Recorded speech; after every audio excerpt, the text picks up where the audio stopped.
السلام عليكم ورحمة الله وبركاته.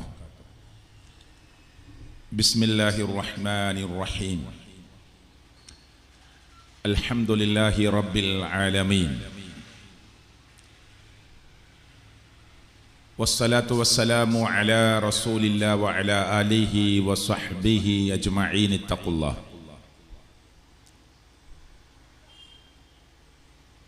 اللهم صل على محمد وعلى آل محمد كما صليت على إبراهيم وعلى آل إبراهيم إنك حميد مجيد. اللهم بارك على محمد وعلى آل محمد كما باركت على إبراهيم وعلى آل إبراهيم إنك حميد مجيد. اتقوا الله حيثما كنتم. ആദരണീയനായ അധ്യക്ഷൻ ബഹുമാന്യനായ മുഹമ്മദ് സാഹിബ്, കീഴുപറമ്പ് മണ്ഡലം സംഘടിപ്പിക്കുന്ന അഹ്ലുസുന്ന ആദർശ പ്രയാണം നിർഭയത്വം തൗഹീദിലൂടെ എന്ന കേരളത്തിലുടനീളം 100-ലധികം സ്ഥലത്ത് നടന്നുകഴിഞ്ഞ പ്രോഗ്രാമിൻ്റെ കീഴുപറമ്പ് മണ്ഡലം അതിൻ്റെ ഉദ്ഘാടനം നിർവഹിച്ചുകൊണ്ട് നമ്മോട് സംസാരിച്ച ബഹുമാന്യനായ എൻ്റെ സുഹൃത്തും പരിചയക്കാരനുമായ നമ്മുടെ ജില്ലയുടെ ജോയിന്റ് സെക്രട്ടറിയായ ബഷീർ സാഹിബ് എന്ന നാണിയക്ക, ആമുഖ സംസാരം നിർവഹിച്ച എൻ്റെ സുഹൃത്ത് ഷാനിബ് കുരിയിൽ, സദസ്സിനെ ധന്യമാക്കുന്ന ബഹുമാന്യരായ കാരണവന്മാരെ, സഹോദര സഹോദരിമാരെ, സുഹൃത്തുക്കളെ, ഈ നാട്ടിലെ നല്ലവരായ ശ്രോതാക്കളെ, വളരെ മനോഹരമായ ഒരു വിഷയത്തെക്കുറിച്ചാണ് നമുക്ക് ഈ കൊച്ചു അങ്ങാടിയിൽ സംസാരിക്കാനുള്ളത്. ഏപ്രിൽ 10 മുതൽ മെയ് 20 വരെ ആണ് നമ്മൾ ആദ്യം സമയം കണ്ടത്. 150 സ്ഥലങ്ങളിൽ, മിനിമം 150 സ്ഥലങ്ങളിൽ തൗഹീദി പ്രഭാഷണം നടക്കണമെന്ന് വിസ്ഡം ഇസ്ലാമിക് ഓർഗനൈസേഷൻ അതിൻ്റെ സംസ്ഥാനതല സമിതി ഏറെ ആലോചിച്ച് ചിന്തിച്ച് ഈ 2 മാസം നമ്മുടെ നാട്ടിൽ നമ്മുടെ മക്കൾക്കും നമ്മുടെ അനുജന്മാർക്കും അനുജത്തിമാർക്കുമൊക്കെ വേനൽക്കാല അവധി എന്ന നിലക്ക് ഒരു സമയം കിട്ടുമ്പോൾ വിരുന്നുകളിലും ടൂറുകളിലും യാത്രകളിലുമൊക്കെയായി സമയത്തെ അതിനുവേണ്ടി മാത്രം നീക്കിവെക്കുന്ന ഒരു പുതിയ ട്രെൻഡ് നമ്മുടെ നാട്ടിൽ നിലനിൽക്കുമ്പോൾ നമ്മുടെ പ്രവർത്തകന്മാർ ഇതിൻ്റെ ഭാഗമായി, അഹ്ലുസുന്ന ആദർശ പ്രയാണത്തിൻ്റെ ഭാഗമായി 10,000-കണക്കിന് വീടുകൾ കയറി ഇറങ്ങാൻ തീരുമാനിച്ചു.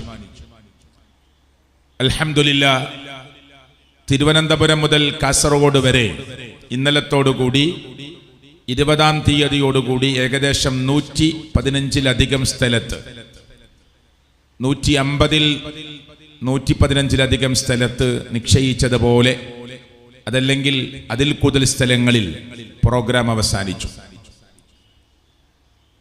കാലാവസ്ഥയുടെ ചില പ്രശ്നങ്ങൾ കൊണ്ടും പ്രഭാഷകന്മാരുടെ കുറവ് കൊണ്ടുമൊക്കെ 20 എന്നത് ഈ മാസം അവസാനിക്കുന്നതിന് മുമ്പ് എന്ന നിലക്ക് ഡേറ്റ് നീട്ടി വാങ്ങുകയും നമ്മുടെ പ്രോഗ്രാമുകൾ 150 കൃത്യമായി പൂർത്തീകരിക്കുന്ന വിധത്തിൽ വരും ദിവസങ്ങളിൽ ഇൻഷാ അല്ലാഹ് നമ്മുടെ പ്രോഗ്രാം നടക്കുകയാണ്. ഞാൻ മിനിഞ്ഞാന്ന് പേരാമ്പ്രയിലായിരുന്നു സംസാരിച്ചത്. ഇന്നലെ കാസർഗോഡ് ഭാഗത്തുനിന്ന് തിരിച്ച് ഇപ്പോൾ ഇങ്ങോട്ട് നാട്ടിലേക്കുള്ള യാത്രയിൽ ഞാനിത് പറയുന്നത് ആർക്കും വിശ്രമമില്ലാതെ, ഇടതടവുകളില്ലാതെ എന്നും റബ്ബിന്റെ വഹ്ദാനിയത്ത് സമൂഹത്തിന്റെ മുമ്പിൽ പറയാൻ നമ്മൾ ശ്രമിച്ചുകൊണ്ടിരിക്കുകയാണ്. ഇതിന്റെ പിന്നിലെ ലക്ഷ്യം നമുക്ക് ഒന്ന് മാത്രമേ ഉള്ളൂ. കീടുപറമ്പ് പോലെയുള്ള കുനിയിൽ പരിസരത്ത് ഉള്ള ഈ പ്രദേശത്ത് മുമ്പ് ഒരുപാട് തവണ ഈ കുനിയിൽ പരിസരത്ത് സംസാരിക്കാൻ അള്ളാഹുവിൻ്റെ അപാരമായ അനുഗ്രഹം ലഭിച്ചിട്ടുണ്ട്. എന്നാൽ ഇന്ന് ഈ കീടുപറമ്പ് എന്ന് പറയുന്ന ഈ പ്രദേശത്ത് എഴുന്നേറ്റ് നിൽക്കുമ്പോൾ നമ്മുടെ ഉദ്ഘാടകൻ സൂചിപ്പിച്ചതുപോലെ ആളുകൾ സമാധാനത്തിനു വേണ്ടിയും നിർഭയത്വത്തിനു വേണ്ടിയുമുള്ള ഓട്ടത്തിലാണ്. പല വഴികളാണ് ആളുകൾ അതിന് തേടിയെടുക്കുന്നത്. യൂത്തന്മാരെന്ന് പറയുന്ന യുവാക്കളും യുവതികളുമൊക്കെ സമാധാനം കണ്ടെത്തുന്നത് പലപ്പോഴും ലഹരിയിലാണ് എന്ന അത്ഭുതം കൂടി നാം വായിക്കേണ്ടതുണ്ട്.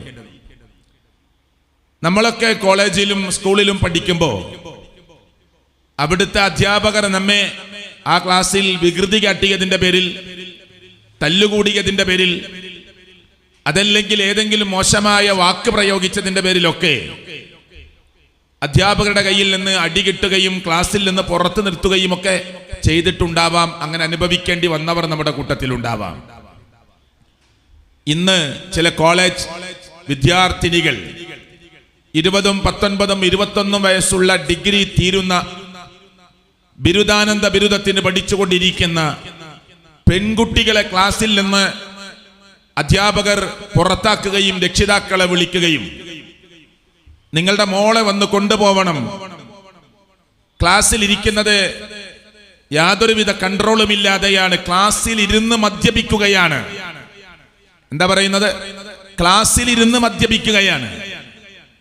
അത് പെൺകുട്ടികളാണ്. ആൺകുട്ടികളാണെങ്കിൽ പറ്റുമെന്ന അർത്ഥത്തിലല്ല ഈ പറയുന്നത്. ഏതെങ്കിലും ഒരു അതിൻ്റെ പ്രിയപ്പെട്ടവരെ ആണും പെണ്ണും വേർതിരിയുമ്പോൾ ഒന്ന് ഹലാലാവുകയോ ഹറാമാവുകയോ എന്ന അർത്ഥത്തിലല്ല ഈ പറയുന്നത്. മറിച്ച് 20, 19 വയസ്സുള്ള പെൺകുട്ടികളെ രക്ഷിതാക്കളെ വിളിച്ച് നിങ്ങൾ കൊണ്ടുപോകണം, അവർ ക്ലാസ്സിലിരുന്ന് മദ്യപിക്കുകയാണ്, കള്ളു കുടിക്കുകയാണ് എന്ന് പറയുന്ന വാർത്തകൾ നമ്മുടെ ലോകത്ത് കേൾക്കുകയാണ്. ചില കുട്ടികളുടെ ബാഗിൽ നിന്ന് സിറിഞ്ചുകളുടെ കെട്ടുകളാണ് അധ്യാപകർ പിടിച്ചെടുക്കുന്നത്. ഇതെന്തിനാണ് എന്ന് ചോദിക്കുമ്പോൾ തന്റെ കൂട്ടുകാരിയുടെ കൈ മുന്നിലേക്ക്, തന്റെ കൂട്ടുകാരന്റെ മുന്നിലേക്ക് തന്റെ കൈ നീട്ടിക്കൊടുത്ത് തന്റെ ഞരമ്പുകളിലേക്ക് ലഹരിയുടെ മയക്കുമരുന്നിന്റെ ചില വശങ്ങൾ, അതിന്റെ ലായനികൾ കുത്തിക്കയറ്റുകയാണ്. ഏതോ ഒരു പ്രത്യേകമായ അവസ്ഥയിലാണ് കുട്ടികൾ ക്ലാസ്സിലിരിക്കുന്നത്. മുമ്പ് കള്ളു കുടിച്ചവർ, മദ്യപിച്ചവർ അവരുടെ നടത്തത്തിലും സംസാരത്തിലും അവരുടെ അടുക്കലേക്ക് ചെല്ലുമ്പോൾ ഉണ്ടാകുന്ന ആ വാസനയിൽ നിന്നുമൊക്കെ ഇവർ പലതും കഴിച്ചിട്ടുണ്ട് എന്ന് മനസ്സിലാകുമായിരുന്നു. ഇന്ന് നാവിനടിയിൽ ഒട്ടിക്കുന്ന സ്റ്റിക്കറുകളായി, ഞരമ്പുകളിലേക്ക് ഡയറക്റ്റ് കുത്തിയേൽപ്പിക്കുന്ന ലഹരികളായി, പഞ്ചസാര തരിയുടെ പകുതി വലിപ്പമുള്ള MDMA പോലെയുള്ള ഒരു തരി ഒരു പെൺകുട്ടി തന്റെ ജ്യൂസിൽ തന്റെ കാമുകനിട്ടതറിയാതെ കുടിച്ചിട്ടാണ് രാത്രി 12 മണിക്ക് കാമുകന്റെ കൂടെ വീട്ടിൽ നിന്ന് ഇറങ്ങിപ്പോകുന്നത്. ഇവിടെ നിർഭയത്വം തൗഹീദിലൂടെ എന്ന് പറയുമ്പോൾ ഇന്നത്തെ സംസാരത്തിന്റെ മുഖ്യ ഭാഗവും തൗഹീദ് തന്നെയാണ്, അതിൽ തർക്കമില്ല. ഞാനൊരു പോലീസ് ഉദ്യോഗസ്ഥന്റെ കൂടെ ഒരു ലഹരിക്കെതിരെയുള്ള ക്യാമ്പയിനിൽ പങ്കെടുത്തപ്പോ, ഒരു പ്രസംഗത്തിൽ പങ്കെടുത്തപ്പോ CI ആണ്, സർക്കിൾ ഇൻസ്പെക്ടറാണ്, അദ്ദേഹമാണ് അതിന്റെ ഉദ്ഘാടനം. അദ്ദേഹം പറഞ്ഞു, നിങ്ങളുടെ സംസാരം കൂടി കേട്ട് കഴിഞ്ഞിട്ടേ ഞാൻ പോകുന്നുള്ളൂ. ഈ പ്രദേശത്ത് ധാരാളം യുവാക്കളും യുവതികളും ഒക്കെ ലഹരിക്കടിമകളാണ്. ഇവിടെ നിന്ന് പല നിർമ്മാണങ്ങളും നടക്കുന്നുണ്ട്. അതുകൊണ്ട് നിങ്ങളുടെ ഭാഷണം എനിക്ക് കേൾക്കണം എന്ന് പറഞ്ഞ് ഉദ്ഘാടന സംസാരം തന്നെ 20 or 25 മിനിറ്റ് സംസാരിച്ച് അദ്ദേഹം ആ സദസ്സ് തീരുന്നത് വരെ, ഏകദേശം അതിന്റെ ഒരു 90% അവസാനിക്കുന്നത് വരെ ആ സംസാരം അദ്ദേഹം കേട്ടിരുന്നു. ഞാൻ പറയുന്നത്, ആ സമയത്ത് അദ്ദേഹം പറയണേ, കോളേജിൽ നിന്ന് താൻ ഇഷ്ടപ്പെടുന്ന, അത് പല പേരും വിളിച്ചിട്ടാണ്, ഞാൻ അവിടേക്കൊന്നും കിടക്കുന്നില്ല. എന്നിട്ട് അവന്റെ കൂടെ ഒരു ജ്യൂസ് കടയിൽ കയറി, ഒരു കൂൾബാറിൽ കയറി, രണ്ടുപേരും ഒരു ജ്യൂസ് ഓർഡർ ചെയ്ത് ആ ജ്യൂസ് കുടിക്കുന്നതിനിടയിൽ ഇവൻ 2 വിരലുകൾക്കിടയിൽ ഒളിപ്പിച്ചു വെച്ച ഒരു പഞ്ചസാരയുടെ തരി വലിപ്പമുള്ള MDMA ആ പെൺകുട്ടി അറിയാതെ ഗ്ലാസ്സിലേക്ക്, ജ്യൂസിലേക്ക്, അതിന് വലിയ മാജിക്കും വലിയ മാന്ത്രിക വിദ്യകളൊന്നും പഠിക്കണ്ട, ഒരു പഞ്ചസാര തരിയെ 2 ആക്കിയാൽ എത്ര വലിപ്പം ഉണ്ടാവും? അത് ആ പെൺകുട്ടി ആ ജ്യൂസിലൂടെ അകത്തേക്ക് കഴിച്ചു. അവൾ വീട്ടിലെത്തിയിട്ട് വിളിക്കുകയാണ്, ഇന്നുവരെ ജീവിതത്തിൽ ഞാൻ ഇങ്ങനൊരു ജ്യൂസ് കുടിച്ചിട്ടില്ല. വല്ലാത്ത അത്ഭുതം തോന്നുകയാണ്. അങ്ങനെ ആ കുട്ടി ഉറങ്ങുന്നില്ല. അവനുമായി നിരന്തരം വിളിക്കുന്നു, ചാറ്റ് ചെയ്യുന്നു. 12 മണിക്ക് ശേഷം നീ വരണം, എന്നെ കൊണ്ടുപോകണമെന്ന് പറയുന്നു. ഉമ്മയും ബാപ്പയും ഒക്കെ ഉറങ്ങിക്കിടക്കുന്ന ആ വീട്ടിൽ നിന്ന് അടുക്കള വാതിൽ തുറന്ന് അവന്റെ കൂടെ രാത്രി 12 മണിക്ക് ശേഷം യാത്രയാവുകയാണ്. നിങ്ങളൊക്കെ വായിച്ച ഒരു കുറിപ്പുണ്ട്. ഞാൻ ഇത് പറയുന്നത്, നമ്മുടെ നാട്ടിലൂടെ കോഴിക്കോട് കൂടി കടന്നു പോകുന്ന ഒരു ട്രെയിനിൽ ഒരു ബോഗിയിൽ നിറയെ വിദ്യാർത്ഥികളും വിദ്യാർത്ഥിനികളുമാണ്. എഞ്ചിനീയറിംഗ് കോളേജിൽ പഠിക്കുന്ന കുട്ടികൾ അവിടെ കശപിശ വർത്തമാനങ്ങൾ പറഞ്ഞ് ബഹളമുണ്ടാക്കി പാട്ടുപാടി ഇങ്ങനെ പോവുകയാണ്. അതിനിടയിൽപ്പെട്ട ഒരു യാത്രക്കാരൻ ഇവരെ ഇങ്ങനെ ശ്രദ്ധിച്ചു. കുട്ടികളെ ഇങ്ങനെ ശ്രദ്ധിക്കുകയാണ്. ഇവരുടെ വേഷം, ഇവരുടെ സംസാരം, ഇവരുടെ രൂപം, ഇവരുടെ കോലം അത്ഭുതപ്പെട്ട അയാൾ ഇങ്ങനെ വീക്ഷിച്ചിട്ട് ഒരു ചെറുപ്പക്കാരനെ, ഒരു ആൺകുട്ടിയെ എല്ലാവരും കൂടി കളിയാക്കുകയാണ്. അങ്ങനെ കോഴിക്കോട് കൂടെ കടന്നു പോകുന്ന ട്രെയിന് പ്രധാനപ്പെട്ട വലിയൊരു സ്റ്റേഷനിലെത്തിയപ്പോൾ ഒരു 10 മിനിറ്റ് അവിടെ ആ ട്രെയിൻ വെയിറ്റിംഗ് ഉണ്ട്, സമയമുണ്ടെന്നറിഞ്ഞപ്പോ എല്ലാവരും പുറത്തിറങ്ങി വെള്ളവും ചായയൊക്കെ കുടിക്കാൻ ഇറങ്ങി. ഇവൻ മാത്രം ഇറങ്ങുന്നില്ല.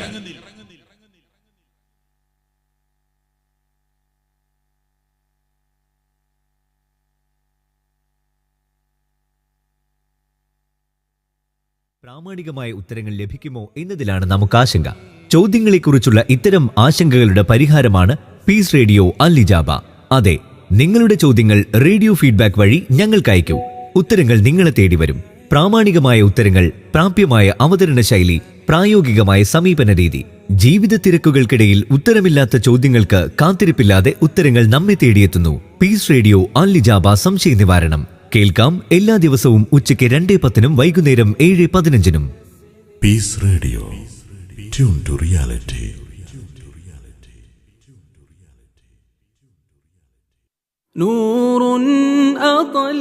സ്വർഗതുല്യമായ ജീവിതം സ്വപ്നം കണ്ട് ദാമ്പത്യ ജീവിതത്തിലേക്ക് പ്രവേശിക്കുന്നവർ പ്രതീക്ഷിക്കാതെ മുന്നിലെത്തുന്ന പ്രതിസന്ധികളിൽ പകച്ചു നിൽക്കാറാണ് പതിവ്.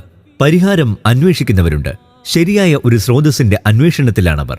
ജീവിത വ്യവഹാരങ്ങളുടെ തിരക്കിനിടയിൽ പലപ്പോഴും പരിഹാരം അന്വേഷിക്കാൻ പോലും നാം മറന്നുപോകുന്നു.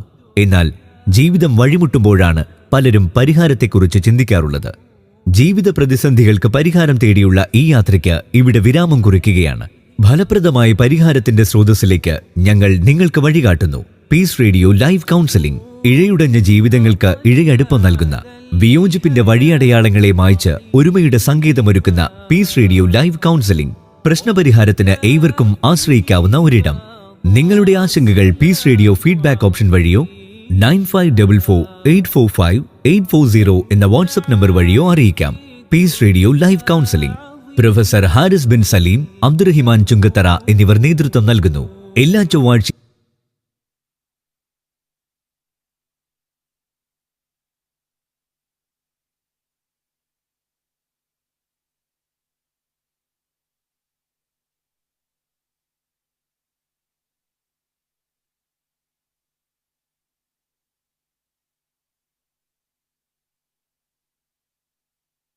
ഇന്ത്യൻ സമയം രാത്രി 8:45 ലൈവായി കേൾക്കാം.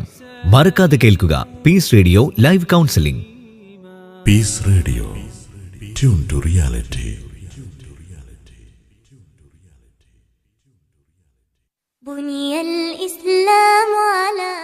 പീസ് റേഡിയോ വർഷങ്ങളുടെ സജീവ സക്രിയത. മലയാളികളുടെ മതപരവും സാമൂഹ്യവുമായ കേൾവിയുടെയും കാഴ്ചയുടെയും പൊതുവിടങ്ങളിൽ സ്ഥിര സാന്നിധ്യം. 4 ലക്ഷത്തിൽ പരം റേഡിയോ ആപ്പ് ഡൗൺലോഡ്. പ്രതിദിനം 10,000-കണക്കിന് ശ്രോതാക്കൾ. 60-ൽ പരം സ്ഥിരം പ്രോഗ്രാമുകൾ. 50-ലേറെ സ്ഥിരം അവതാരകർ. 100-ൽ പരം പിന്നണി പ്രവർത്തകർ. ആരോഗ്യമുള്ള ജനതയെ സൃഷ്ടിക്കാൻ ആരോഗ്യ ചിന്തകൾ, ആരോഗ്യ വിചാരം, ഡോക്ടറോട് ചോദിക്കാം ലൈവ് ഫോൺ ഇൻ പ്രോഗ്രാം. ജോലി നേടാൻ സഹായത്തിന് ദിശ, സർക്കാർ സേവനം വഴികാട്ടി. സാങ്കേതിക രംഗത്തെ ചലനങ്ങൾ അറിയാൻ IT ജാലകം. സർക്കാർ നൽകുന്ന സഹായങ്ങളും സേവനങ്ങളും അടുത്തറിയാൻ ജനക്ഷേമം. യാത്രകളുടെ വശ്യലോകത്ത് മിഴിത്തുറക്കാൻ ദൃശ്യം.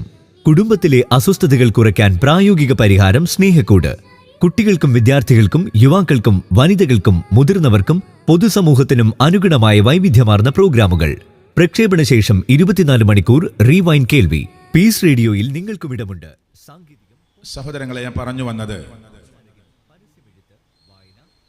ഒരു വിദ്യാർത്ഥിയെ മാത്രം എല്ലാവരും കൂടി പരിഹസിക്കുകയാണ്. എല്ലാവരും പുറത്തേക്ക് ഇറങ്ങിയപ്പോൾ അയാൾ അദ്ദേഹത്തിൻ്റെ ഈ കുട്ടിയുടെ അടുത്തിരുന്ന് ചോദിച്ചു, എന്താണ് നിന്നെ എല്ലാവരും കൂടി ഇങ്ങനെ കളിയാക്കുന്നത്? അപ്പൊ ഇവൻ പറഞ്ഞ ഈ സംഭവം അവൻ വളരെ സിമ്പിളായി, വളരെ സില്ലി കേസായിട്ടാണ് ഇയാളോട് ഇത് അവതരിപ്പിക്കുന്നത്. പക്ഷെ ഒരു അത്ഭുത കുറിപ്പായി അദ്ദേഹത്തിന്റെ മൊബൈൽ നമ്പർ വരെ വെച്ച് അദ്ദേഹം ഇന്നത്തെ യാത്രക്കിടയിൽ എന്നെ ഞെട്ടിപ്പിച്ച സംഭവം എന്ന നിലക്ക് അദ്ദേഹം അത് സോഷ്യൽ മീഡിയയിൽ പോസ്റ്റ് ചെയ്തു. എന്താ സംഭവം?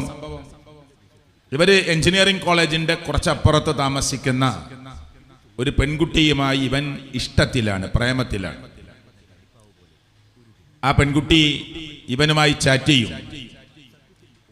ലഹരിക്കടിമകളാണ്.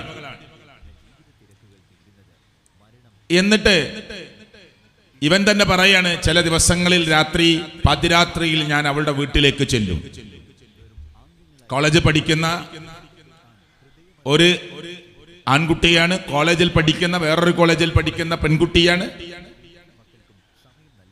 ഞാനിത് പറയുന്നത്, ഈ വ്യഭിചാരവും ഈ തോന്നിവാസങ്ങളൊക്കെ ധാരാളം ലോകത്ത് നടക്കുന്നു. എന്തിനാണ് ഇങ്ങനൊരു കേസ് അദ്ദേഹം കുറിപ്പാക്കി കൊടുക്കുന്നറിയും? ഇവൻ പറയണേ, ഇവൾ എന്നോട് ചാറ്റ് ചെയ്ത് ചോദിക്കും, നീ വരുമോ? ഞാൻ വരും എന്ന് പറഞ്ഞാൽ അവൾ അതിനു വേണ്ടി ഒരുങ്ങും. ഞാൻ അവളുടെ വീട്ടിൽ അവളെ കാണാൻ പോകുമ്പോൾ, അവളുടെ ബെഡ്റൂമിൽ പ്രവേശിക്കുമ്പോൾ, ആ വീട്ടിൽ അവളുടെ ഉപ്പയുണ്ട്, അവളുടെ ഉമ്മയുണ്ട്, അനുജനുണ്ട്. ഇവൻ ചോദിച്ചു, ഇവരാരെങ്കിലും അറിഞ്ഞാലോ? ഇവളുടെ മറുപടിയാണ് ഈ കുറിപ്പിന് ആധാരം. നീ വരുമെന്ന് ഉറപ്പുള്ള ദിവസം ഞാനാണ് എൻ്റെ ഉപ്പക്ക്, ഉമ്മക്ക്, അനുജന് ചോറ് വിളമ്പാറുള്ളത്. അന്ന് ഞാൻ തന്നെ കറി വിളമ്പും. അവർ ഗാഠനിദ്രയിലാവാൻ, ശക്തമായ ഉറക്കത്തിലാവാൻ ചില കെമിക്കൽ ഞാൻ കറിയിൽ ഒഴിക്കും. അതുകൊണ്ട് വീട് തന്നെ പൊളിഞ്ഞു വീണാലും കാലത്ത് 5 മണി കഴിയാതെ 6 മണിയാവാതെ ഉണരുകയില്ല എന്ന 100% എനിക്കുറപ്പുണ്ട്. അതുകൊണ്ട് നീ ധൈര്യമായി വന്നോ എന്നതാണ് ഒരു പെൺകുട്ടിയുടെ ഇവനോടുള്ള സംസാരം. ഒരു ഇക്കിളിപ്പെടുത്തുന്ന നിമിഷങ്ങൾക്കു വേണ്ടി തന്റെ കാമവൈകൃതങ്ങൾ, വൈകാരിക തലങ്ങൾ, അല്പാസ്വാദനത്തിനു വേണ്ടി നൊന്ത് പ്രസവിച്ച ഉമ്മയെ കാമുകൻ കൊല്ലാൻ പറഞ്ഞാൽ, വിഷം കൊടുക്കാൻ പറഞ്ഞാൽ വിഷം കൊടുക്കാൻ തയ്യാറായി നിൽക്കുന്ന ഒരു പുതിയ തലമുറയാണ് ഞാനും നിങ്ങളും വായിക്കുന്നത്. നിനക്ക് വേണ്ടി ഞാൻ എൻ്റെ ഉമ്മ കഴിക്കുന്ന, ഉപ്പ കഴിക്കുന്ന, അനുജൻ കഴിക്കുന്ന കറിയിൽ ചില കെമിക്കലുകൾ ചേർക്കാറുണ്ട്. അതുകൊണ്ട് അവർ ഉണരുകയില്ല എന്ന് ഇവൻ ഉറപ്പ് കൊടുക്കാൻ കഷ്ടപ്പെട്ട് വളർത്തിയ ആ വാപ്പയെ കുറിച്ച് എനിക്കറിയില്ല, ഉമ്മയെ കുറിച്ചും അറിയില്ല. നമ്മളൊരു അന്വേഷണത്തിലേക്ക് പോകുന്നുമില്ല. മറിച്ച് ആ കഷ്ടപ്പെട്ട് വളർത്തിയ വാപ്പയും ആ കഷ്ടപ്പെട്ട് വളർത്തിയ ഉമ്മയും വേദനയ്ക്ക് മേൽ വേദന സഹിച്ച്, പ്രയാസത്തിന്മേൽ പ്രയാസം സഹിച്ച് ആ ഗർഭകാലം മുന്നോട്ട് നീക്കിയ മാതാവ്. നമ്മളങ്ങനെ കേൾക്കാറുണ്ട്. പ്രസവം കഴിഞ്ഞിട്ട് ഉമ്മക്ക് പാല് കൊടുക്കാൻ കഴിയുന്നില്ല. തന്റെ നെഞ്ചിടത്തിലെ സ്തനത്തിൽ പാലില്ല. ഡോക്ടറെ അടുത്തേക്ക് ആളവിട്ട് പ്രിസ്ക്രിപ്ഷൻ കുറിച്ചു വാങ്ങി മെഡിക്കൽ ഷോപ്പിലേക്ക് ആളവിട്ട് ചില പൊടികൾ കൊണ്ടുവന്ന് പാലിലും ചായയിലും വെള്ളത്തിലുമൊക്കെ കലക്കി കുടിച്ച് താൻ പ്രസവിച്ച തന്റെ കുഞ്ഞിനെ നെഞ്ചോട് ചേർത്ത് പിടിച്ച് ആ കുഞ്ഞിന്റെ വളർന്നു വരുന്ന പല്ലുകൾ തന്റെ സ്തനത്തിൽ അമർത്തി വേദനയായപ്പോഴും രാഗി പറയാതെ, നോർമൽ അവസ്ഥയിൽ പാല് കൊടുക്കാൻ പറ്റാത്ത അവസ്ഥയിൽ കൃത്രിമമായി പലതും കഴിച്ച് ആ കുഞ്ഞിന് വേണ്ട പാലുണ്ടാക്കി കൊടുത്ത ലോകരക്ഷിതാവായ റബ്ബിന്റെ അപാരമായ അനുഗ്രഹമായി ആ കുഞ്ഞിന് പാലൂട്ടാൻ സാധിച്ച ഒരു മാതാവിനെ വിഷം കലർത്തി കൊടുക്കാനും കെമിക്കൽ കലർത്തി കൊടുക്കാനും ഉറക്ക ഗുളിക ചേർത്ത് കൊടുക്കാനും ഒക്കെ തയ്യാറാകുന്ന ഈ പുതിയ തലമുറ അതിനൊരു ഉത്തരം പറയുന്നു. ഉമ്മ എന്റെ സമാധാനം കെടുത്തുകയാണ്, വാപ്പ എന്റെ സമാധാനം കെടുത്തുകയാണ്. സോഷ്യൽ മീഡിയയിൽ ഞാൻ ദിവസങ്ങൾക്ക് മുമ്പ് ഒരു വീഡിയോ കണ്ടു. എവിടെയാണെന്ന് എനിക്കറിയില്ല. ക്രിക്കറ്റ് ബാറ്റ് ഉപയോഗിച്ച് അമ്മയോട് കുറെ തവണ ആ ചെറുപ്പക്കാരനായ അല്ലെങ്കിൽ ആ സ്റ്റുഡന്റ് എന്ന് നമുക്ക് തോന്നുന്ന വിധത്തിലുള്ള ഒരു കുട്ടി അമ്മയിൽ നിന്ന് മൊബൈൽ ചോദിക്കുകയാണ്. അമ്മ കൊടുക്കുന്നില്ല. പിന്നീട് അവൻ പുറത്തിറങ്ങിപ്പോയി കളി കഴിഞ്ഞ് വരുമ്പോ അമ്മ മൊബൈലിൽ എന്തോ നോക്കിയിരിക്കുന്നതാണ് കാണുന്നത്. പിറകിലൂടെ വന്ന് അമ്മയുടെ തലക്ക് ക്രിക്കറ്റ് ബാറ്റ് കൊണ്ടടിച്ച് തെറിച്ചു വീണ മൊബൈൽ എടുത്ത് അവൻ ആ മൊബൈൽ ഉപയോഗിക്കുന്ന ഒരു വീഡിയോ. നഊദുബില്ലാഹ്. അത് ചിലപ്പോ വേറെ ഏതെങ്കിലും രാജ്യത്തായിരിക്കാം. തന്റെ അമ്മ തന്റെ കയ്യിൽ നിന്ന് മൊബൈൽ പിടിച്ചു വാങ്ങി. ഇവൻ കണ്ടുകൊണ്ടിരിക്കുന്നത് കേട്ടുകൊണ്ടിരിക്കുന്നത് വൃത്തികേടാണ് എന്ന് കണ്ടപ്പോ പിടിച്ചു വാങ്ങിയ അമ്മയെ, വിദേശത്ത് പിടിച്ചു വാങ്ങിയ അമ്മയെ, അച്ഛൻ ലൈസൻസോട് കൂടി ഉപയോഗിച്ചിരുന്ന തോക്ക് അത് വെച്ച സ്ഥലത്ത് നിന്ന് കൊണ്ടുവന്ന് അമ്മയുടെ നെറ്റിയിലേക്ക് വെടിവെച്ച് അമ്മയെ കൊന്നു. എന്നിട്ട് കട്ടിലിന് ചുവട്ടിലേക്ക് ബോഡി നീക്കിയിട്ട്, ചോര വാർന്നൊലിക്കുന്ന ബോഡി കട്ടിലിന് ചുവട്ടിലേക്ക് നീക്കിയിട്ട്, കട്ടിലിൽ എക്സ്ട്രാ കിടക്കുന്ന വിരിപ്പുകൾ കട്ടിലിൽ തൂക്കിയിട്ട് തന്റെ കൂട്ടുകാരന്മാർക്ക് ഫോൺ ചെയ്ത് അവരെല്ലാവരും വന്ന് ആ വീട്ടിൽ DJ പാർട്ടി നടത്തി. 3 ദിവസം കഴിഞ്ഞ് മരിച്ചു കിടക്കുന്ന അമ്മയുടെ ദുർഗന്ധം അയൽവാസികളിലേക്ക് എത്തുമ്പോ പോലീസ് ഉദ്യോഗസ്ഥന്മാർ ഇടപെടുന്നതും ആ അമ്മയുടെ ബോഡി പുറത്തെടുക്കുന്നതും ആ ചെറുപ്പക്കാരൻ അറസ്റ്റ് ചെയ്തു കൊണ്ടുപോകുന്നതുമൊക്കെ വിദേശ രാജ്യത്തു നിന്നൊരു വാർത്തയായി നിങ്ങൾക്ക് ഗൂഗിളിലും സോഷ്യൽ മീഡിയയിലും സെർച്ച് ചെയ്താൽ കാണാൻ പറ്റും. ഞാൻ ഈ പറഞ്ഞത് എന്റെ സംസാരം ഞാൻ അവസാനിപ്പിക്കാം നിസ്കാരത്തിന് വേണ്ടി. പ്രിയപ്പെട്ട സമാധാനത്തിന്റെ വഴി കണ്ടെത്തുന്ന മാർഗങ്ങൾ ചിലർ ലഹരിയിലാണ്, മയക്കുമരുന്നുകളിലാണ്. നേരത്തെ ഇവിടെ സൂചിപ്പിച്ചതുപോലെ ചില ആളുകൾ റബ്ബിനെ വിട്ട് റബ്ബിന്റെ അടിമകളാകുന്ന, അള്ളാഹുവിന്റെ സൃഷ്ടികളാകുന്ന, പടച്ചവന്റെ പടപ്പുകളാകുന്ന അവന്റെ ആ അപാരമായ അനുഗ്രഹങ്ങളെല്ലാം പ്രിയപ്പെട്ടവരെ ഉപയോഗിച്ചും ശ്വസിച്ചും കഴിച്ചും അതെ അങ്ങനെ ജീവിച്ച് ചിലപ്പോൾ നന്ദിയുള്ളവരായി, ചിലർ നന്ദി കെട്ടവരായി ഈ ഭൂമിയിൽ നിന്ന് മരിച്ചു പോകുമ്പോ നല്ലവരായി ജീവിച്ചു എന്ന് കരുതുന്ന ചില മഹത്തുക്കളെ, മഹാത്മാക്കളെ അവിടെ കബറിടങ്ങൾ തേടിപ്പോകുന്നതാണ്.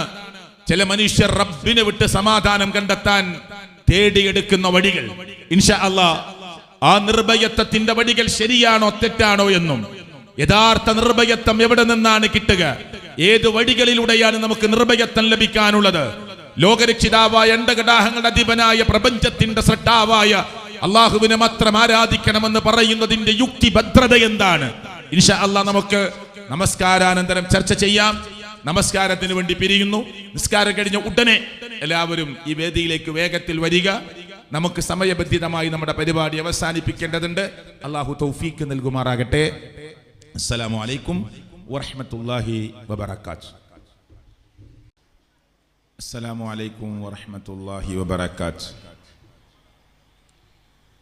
ഇന്നൽ ഹംദലില്ലാഹ് നഹ്മദുഹു വനസ്തഈനുഹു വനുഅ്മിനു ബിഹി വനതവക്കലു അലൈഹി വനഊദു ബില്ലാഹി മിൻ ശുറൂരി അൻഫുസിനാ വമിൻ സയ്യിആതി അഅ്മാലിനാ. اللهم صل على محمد وعلى آل محمد كما صليت على إبراهيم وعلى آل إبراهيم إنك حميد مجيد. اتقوا الله. ബഹുമാന്യരായ കീഴ്പറമ്പിലെ സഹോദരങ്ങളെ, സഹോദരിമാരെ, നമസ്കാരത്തിന് മുമ്പ് ഏതാനും ചില കാര്യങ്ങൾ നിങ്ങളുടെ ശ്രദ്ധയിൽപ്പെടുത്തി. ഒരു ചെറിയ സമയമാണ് ഇനി നമ്മുടെ മുമ്പിലുള്ളത്. ഇൻഷാ അല്ലാഹ് പറയുന്ന കാര്യങ്ങൾ കൃത്യമായി ശ്രദ്ധിച്ച് നാളെ പരലോകത്ത് നമുക്ക് വിജയം കൈവരിക്കുവാനുള്ള പരിശ്രമവും അന്വേഷണവുമാണ് ഇത് കേൾക്കുന്ന ഈ നാട്ടിലെ നല്ലവരായ ആളുകൾക്കുണ്ടാവേണ്ടത് എന്ന് മാത്രം ഞാൻ ആമുഖമായി ഓർമ്മപ്പെടുത്തുകയാണ്. നിർഭയത്വം തൗഹീദിലൂടെ എന്ന് പറയുമ്പോൾ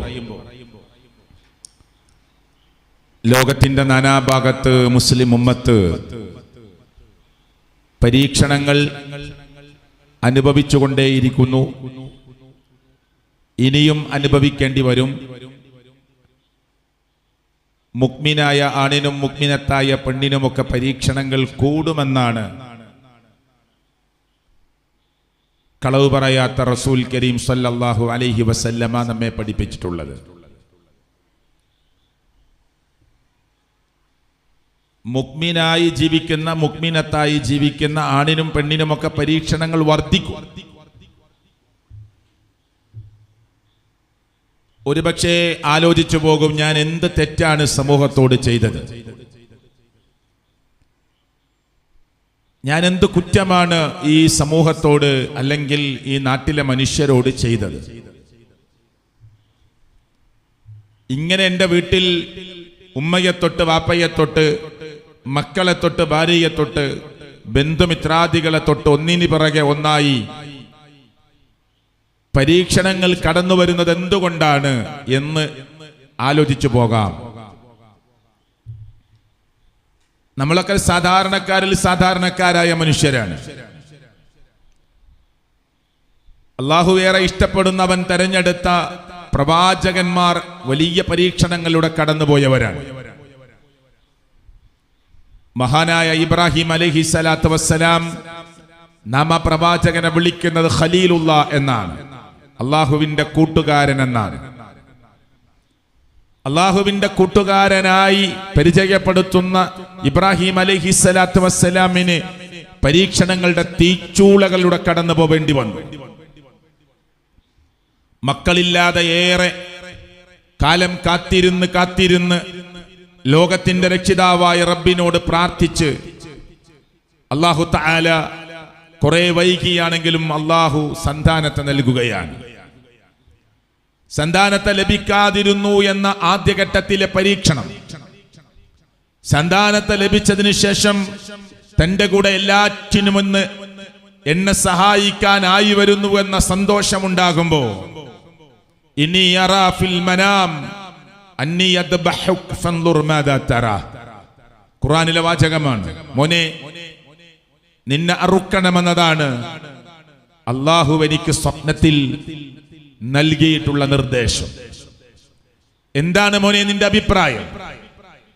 ആ മോൻ ഈ ഉപ്പയോട്, പ്രവാചകനാകുന്ന ഇബ്രാഹിം അലൈഹി സ്വലാത്തു വസ്സലാമിനോട് പറയുന്ന മറുപടി, യാ ബത്തിഫ് അൽ മാ തുഅ്മർ സതജുദുനി ഇൻഷാ അല്ലാഹ് മിനസ് സ്വാബിരീൻ. ഉപ്പ, നിങ്ങളുടെ എന്താണോ അല്ലാഹു കൽപ്പിച്ചിട്ടുള്ളത് അത് നിങ്ങൾ നിറവേറ്റണം, ചെയ്യണം. എന്നെ നിങ്ങൾക്ക് ക്ഷമാലുക്കളുടെ കൂട്ടത്തിൽ കാണാം. അതിന്റെ തഫ്സീറിൽ കാണാം, എന്നെ ദൂരേക്ക് കൊണ്ടുപോകണം, ഉമ്മയുടെ മുന്നിൽ നിന്ന് അല്പം ദൂരത്തേക്ക് കൊണ്ടുപോകണം. ഒരുപാട് സമയം എന്റെ കഴുത്തിൽ കത്തി അങ്ങോട്ടും ഇങ്ങോട്ടും വലിക്കരുത്. കത്തി നേരെ നന്നായി മൂർച്ച കൂട്ടണം. എന്റെ കണ്ണിലേക്ക്, മുഖത്തേക്ക് നിങ്ങൾ നോക്കരുത്, എന്നെ ചെരിച്ചു കിടത്തണം. ഇങ്ങനെയുള്ള ചില നിർദ്ദേശങ്ങൾ തന്റെ മകൻ പ്രവാചകനായ ഇബ്രാഹിം നബി അലൈഹി സ്വലാത്തു വസ്സലാമിനോട് പറയുന്നു. ബലിപെരുന്നാളിന്റെ വെളിപ്പാടകലെയാണ്, പുണ്യകരമായ ദുൽഹിജ്ജയിലാണ് നാം നിൽക്കുന്നത് എന്നത് സാന്ദർഭികമായി നാം ഓർക്കുക. നമ്മളൊക്കെ ഉദ്ഹിയ്യത്ത് നിയ്യത്ത് വെച്ച് പ്രിയപ്പെട്ടവരെ ബലിപെരുന്നാളിന്റെ ആ സന്തോഷത്തിൽ പങ്കാളികളാകാൻ കാത്തിരിക്കുന്നവരാണ്. അല്ലാഹു അതിന് നമുക്ക് സൗഭാഗ്യം നൽകുമാറാകട്ടെ. ആ ഒരു മൃഗത്തിന്റെ കഴുത്തിൽ കത്തിവെച്ച് അതിലൂടെ പുറത്തേക്ക് ഒഴുകുന്ന രക്തമോ അതിന്റെ വലിയ തൂക്കം വരുന്ന മാംസത്തിന്റെ കണക്കോ അല്ലാഹുവിന് ആവശ്യമില്ല. മറിച്ച് നിങ്ങളുടെ മനസ്സിന്റെ നീയത്തും വികാരവും നീയത്തുമാണ് അല്ലാഹുവിന് വേണ്ടത് എന്ന് മുസ്ലിം ഉമ്മത്തെ നമ്മൾ പഠിച്ചതാണ്. ഞാൻ സാന്ദർഭികമായി ഓർമ്മപ്പെടുത്തിയെന്ന് മാത്രം. ആ ബലിപെരുന്നാളിന്റെ ഒരു ആഘോഷത്തിലേക്ക് പ്രവേശിക്കാൻ വേണ്ടി കാത്തിരിക്കുന്ന നമ്മൾ ആ പ്രവാചകനെ ഓർക്കുന്നുണ്ടോ? ത്യാഗത്തിന്റെ, അവിടുന്ന് സഹിച്ച സഹനത്തിന്റെ, ത്യാഗത്തിന്റെ, ക്ഷമയുടെ തീക്കുണ്ടാരത്തിന്റെ മുന്നിൽ കൊണ്ടുപോയി ശത്രുക്കൾ കൊണ്ടുപോയി നിർത്തുമ്പോ, ഈ തീക്കുണ്ടാരത്തിലേക്ക് എന്നെ തള്ളിയിടുമ്പോ ഈ തീ എനിക്ക് സമാധാനം നൽകും, തണുപ്പ് നൽകുമെന്ന് അറിഞ്ഞുകൊണ്ട് തീക്കുണ്ടാരത്തിന്റെ മുന്നിൽ ശത്രുക്കളുടെ പിടികൊടുത്ത് നിന്നതല്ല, നാടകം കളിച്ചതല്ല. മറിച്ച് അതിശക്തമായി ആളിക്കത്തുന്ന തീക്കുണ്ടാരത്തിലേക്കാണ് എന്നെ തള്ളിയിടാൻ പോകുന്നത് എന്ന് കൃത്യമായി അറിഞ്ഞിട്ടും ശത്രു സൈന്യം താങ്കൾക്ക് എന്തു പറയാനുണ്ട് അവസാനമായി എന്ന് ചോദിക്കുമ്പോ ഒരു വാക്ക് ഇബ്രാഹിം നബി അലൈഹിസ്സലാത്തു വസ്സലാം ഉറക്കെ പറഞ്ഞിട്ടുണ്ട്. ആ വാക്കെന്താ? അതാണ് ദൃഢമായ, അചഞ്ചലമായ, ചാഞ്ചല്യമില്ലാത്ത, ചാഞ്ചാട്ടമില്ലാത്ത, ഇളക്കമില്ലാത്ത ആ ഹൃദയത്തിന്റെ ഉള്ളിൽ കിടക്കുന്ന വിശ്വാസത്തിന്റെ കരുത്താകുന്ന അള്ളാഹുവിന്റെ വഹദാനിയത്ത്, ഏകദൈവ വിശ്വാസം അല്ലേ? ആ റബ്ബിലാണ്, അള്ളാഹുവിലാണ് മഹാനായ ഇബ്രാഹിം അലൈഹിസ്സലാത്തു വസ്സലാം ബരമേൽപ്പിച്ചിട്ടുള്ളത്. ഉറക്കെ പറഞ്ഞു, തീക്കുണ്ടാരത്തിന്റെ ഓരത്ത് നിന്നുകൊണ്ട് പറഞ്ഞു, ഹസ്ബിയല്ലാഹ്, എനിക്കെന്റെ അല്ലാഹു മതി. അത് പറയുന്നത് ഹൃദയത്തിൽ കിട്ടുന്ന ഒരു നിർഭയത്വത്തിൽ നിന്നുണ്ടാകുന്ന, പുറത്തേക്ക് നിർഗളിക്കുന്ന ഒരു വാക്കാണ്. ഹൃദയം പുറത്തേക്ക് പറയാൻ ആഗ്രഹിക്കുന്ന ഒന്നാണ് ആ നാവിലൂടെ പുറത്തു വന്നിട്ടുള്ളത്. ശത്രുക്കൾ സ്തബ്ധരായി പോയിട്ടുണ്ടാകുമെന്ന കാര്യത്തിൽ തർക്കമില്ല. ഞാൻ ചരിത്രത്തിലേക്ക് പോകുന്നില്ല. തീക്കുണ്ടാരത്തിലേക്ക് തള്ളിയിടുന്നു. അല്ലാഹു തആല തീയിനോട് തണുപ്പേകാൻ പറയുന്നു. തീയിനെ സംവിധാനിച്ചത് റബ്ബാണ്. തീയിനെ കെടുത്താൻ ശക്തിയുള്ള വെള്ളത്തെ സംവിധാനിച്ചതും അല്ലാഹുവാണ്. വെള്ളമെന്നത് സ്വയം കത്തുന്ന ഹൈഡ്രജനും കത്താൻ സഹായിക്കുന്ന ഓക്സിജനും ചേർന്നതാണ് എന്ന് ശാസ്ത്രനാമം, വെള്ളത്തിന്റെ നാമം H2O എന്ന് പഠിപ്പിച്ച് ഞാനും നിങ്ങളും പഠിച്ചതാണ്. ആ ഹൈഡ്രജനും ഓക്സിജനും ചേർന്ന് ഉണ്ടായ വെള്ളം, സ്വയം കത്തുന്നതും കത്താൻ സഹായിക്കുന്നതുമായ പ്രിയപ്പെട്ടവരെ, ഈ ഓക്സിജനും ഈ ഹൈഡ്രജനും ചേർന്ന് വെള്ളമായി. അതേ ആ തീയിന്റെ പവർ കൊടുത്തത് പ്രപഞ്ചത്തിന്റെ രക്ഷിതാവായ അല്ലാഹുവാണ്.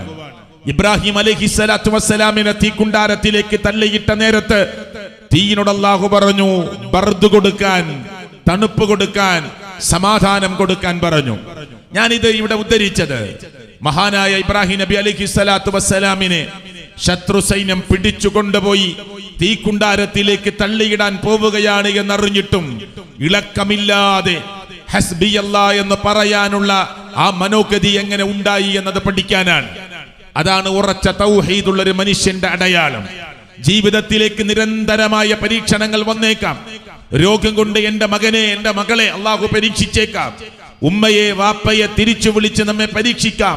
പ്രിയപ്പെട്ടവരെ, ആകെ കാത്തിരുന്ന് 10 കൊല്ലം 15 കൊല്ലം ദാമ്പത്യ ജീവിതത്തിൽ പ്രാർത്ഥനകളും ട്രീറ്റ്മെന്റുകളും നടത്തി അള്ളാഹു കനിഞ്ഞു നൽകിയ സന്താനത്തെ പ്രിയപ്പെട്ടവരെ ഒരുപക്ഷെ അള്ളാഹു കടുത്ത രോഗം കൊണ്ട് പരീക്ഷിക്കുമ്പോ പലരും നമ്മുടെ ചെവിയിൽ പിറുപിറുക്കും.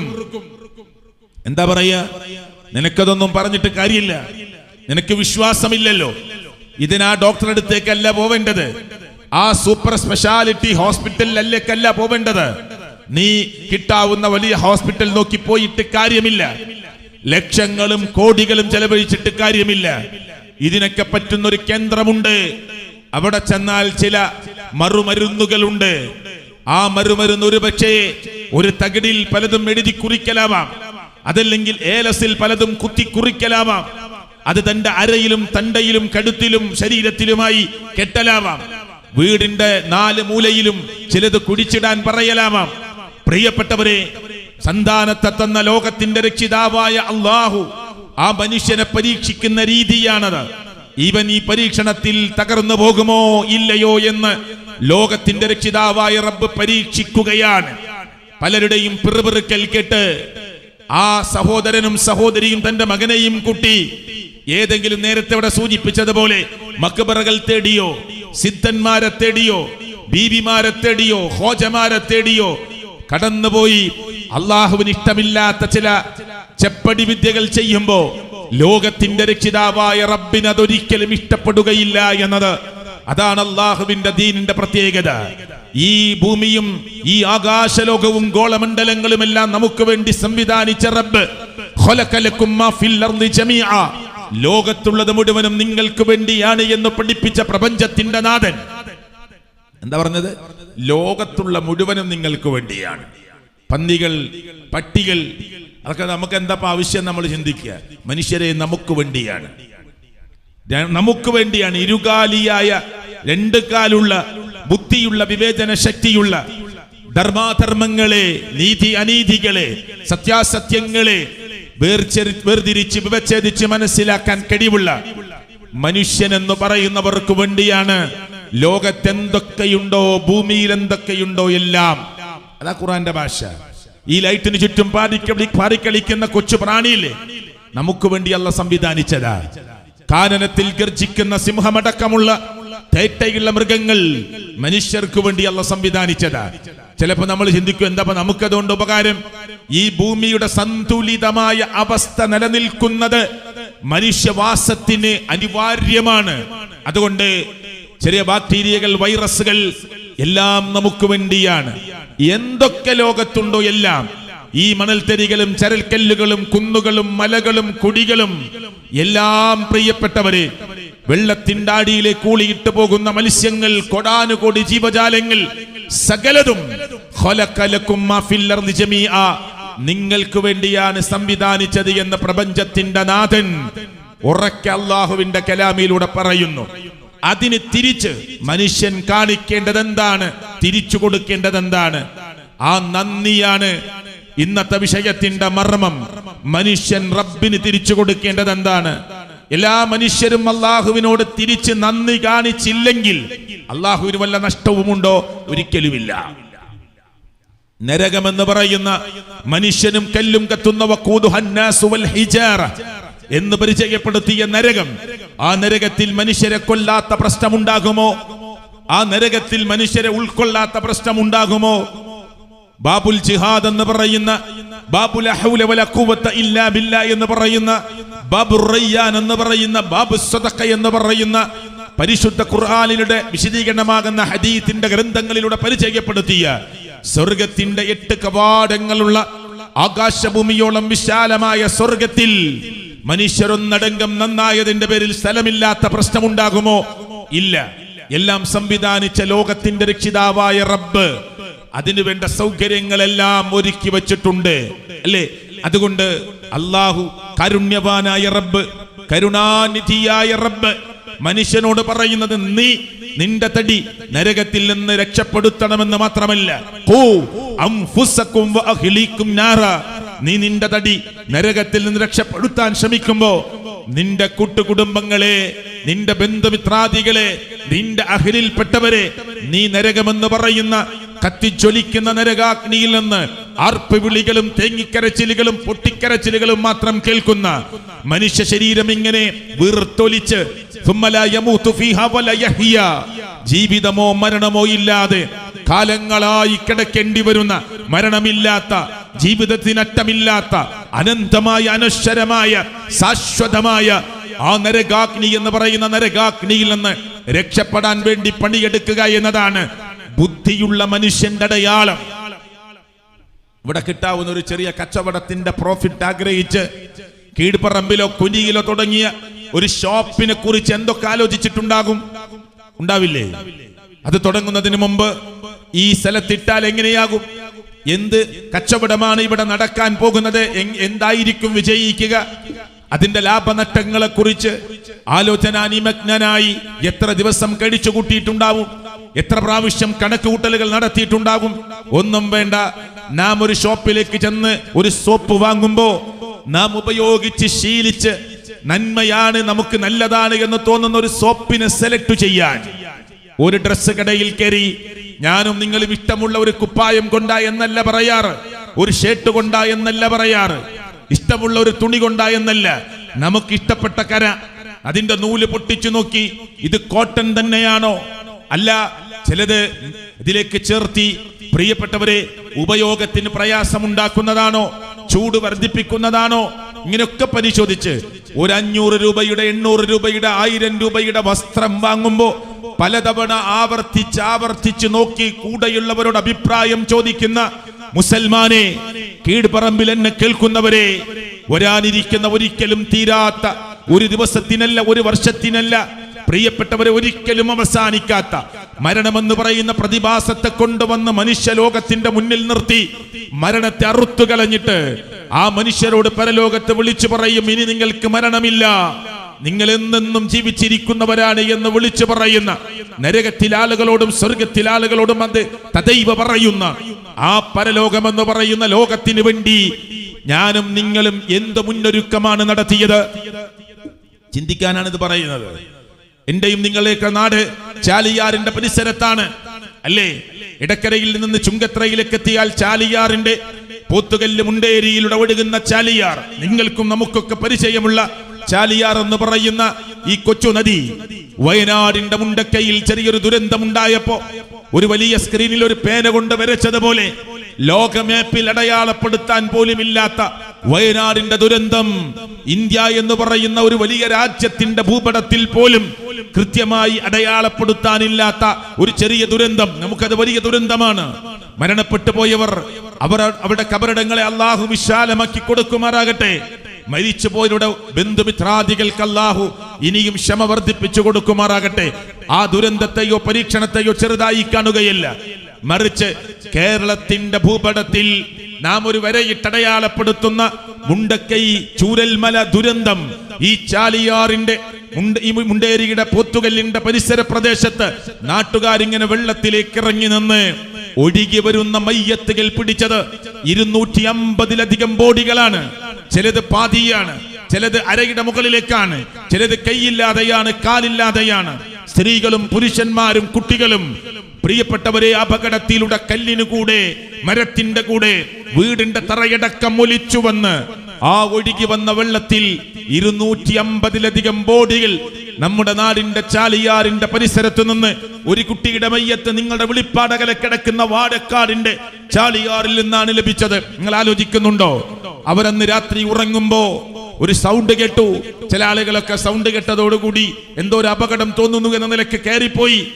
പിന്നെ അത് കേൾക്കുന്നില്ല, അവിടെ തന്നെ ഉറങ്ങാൻ കിടന്നവർ.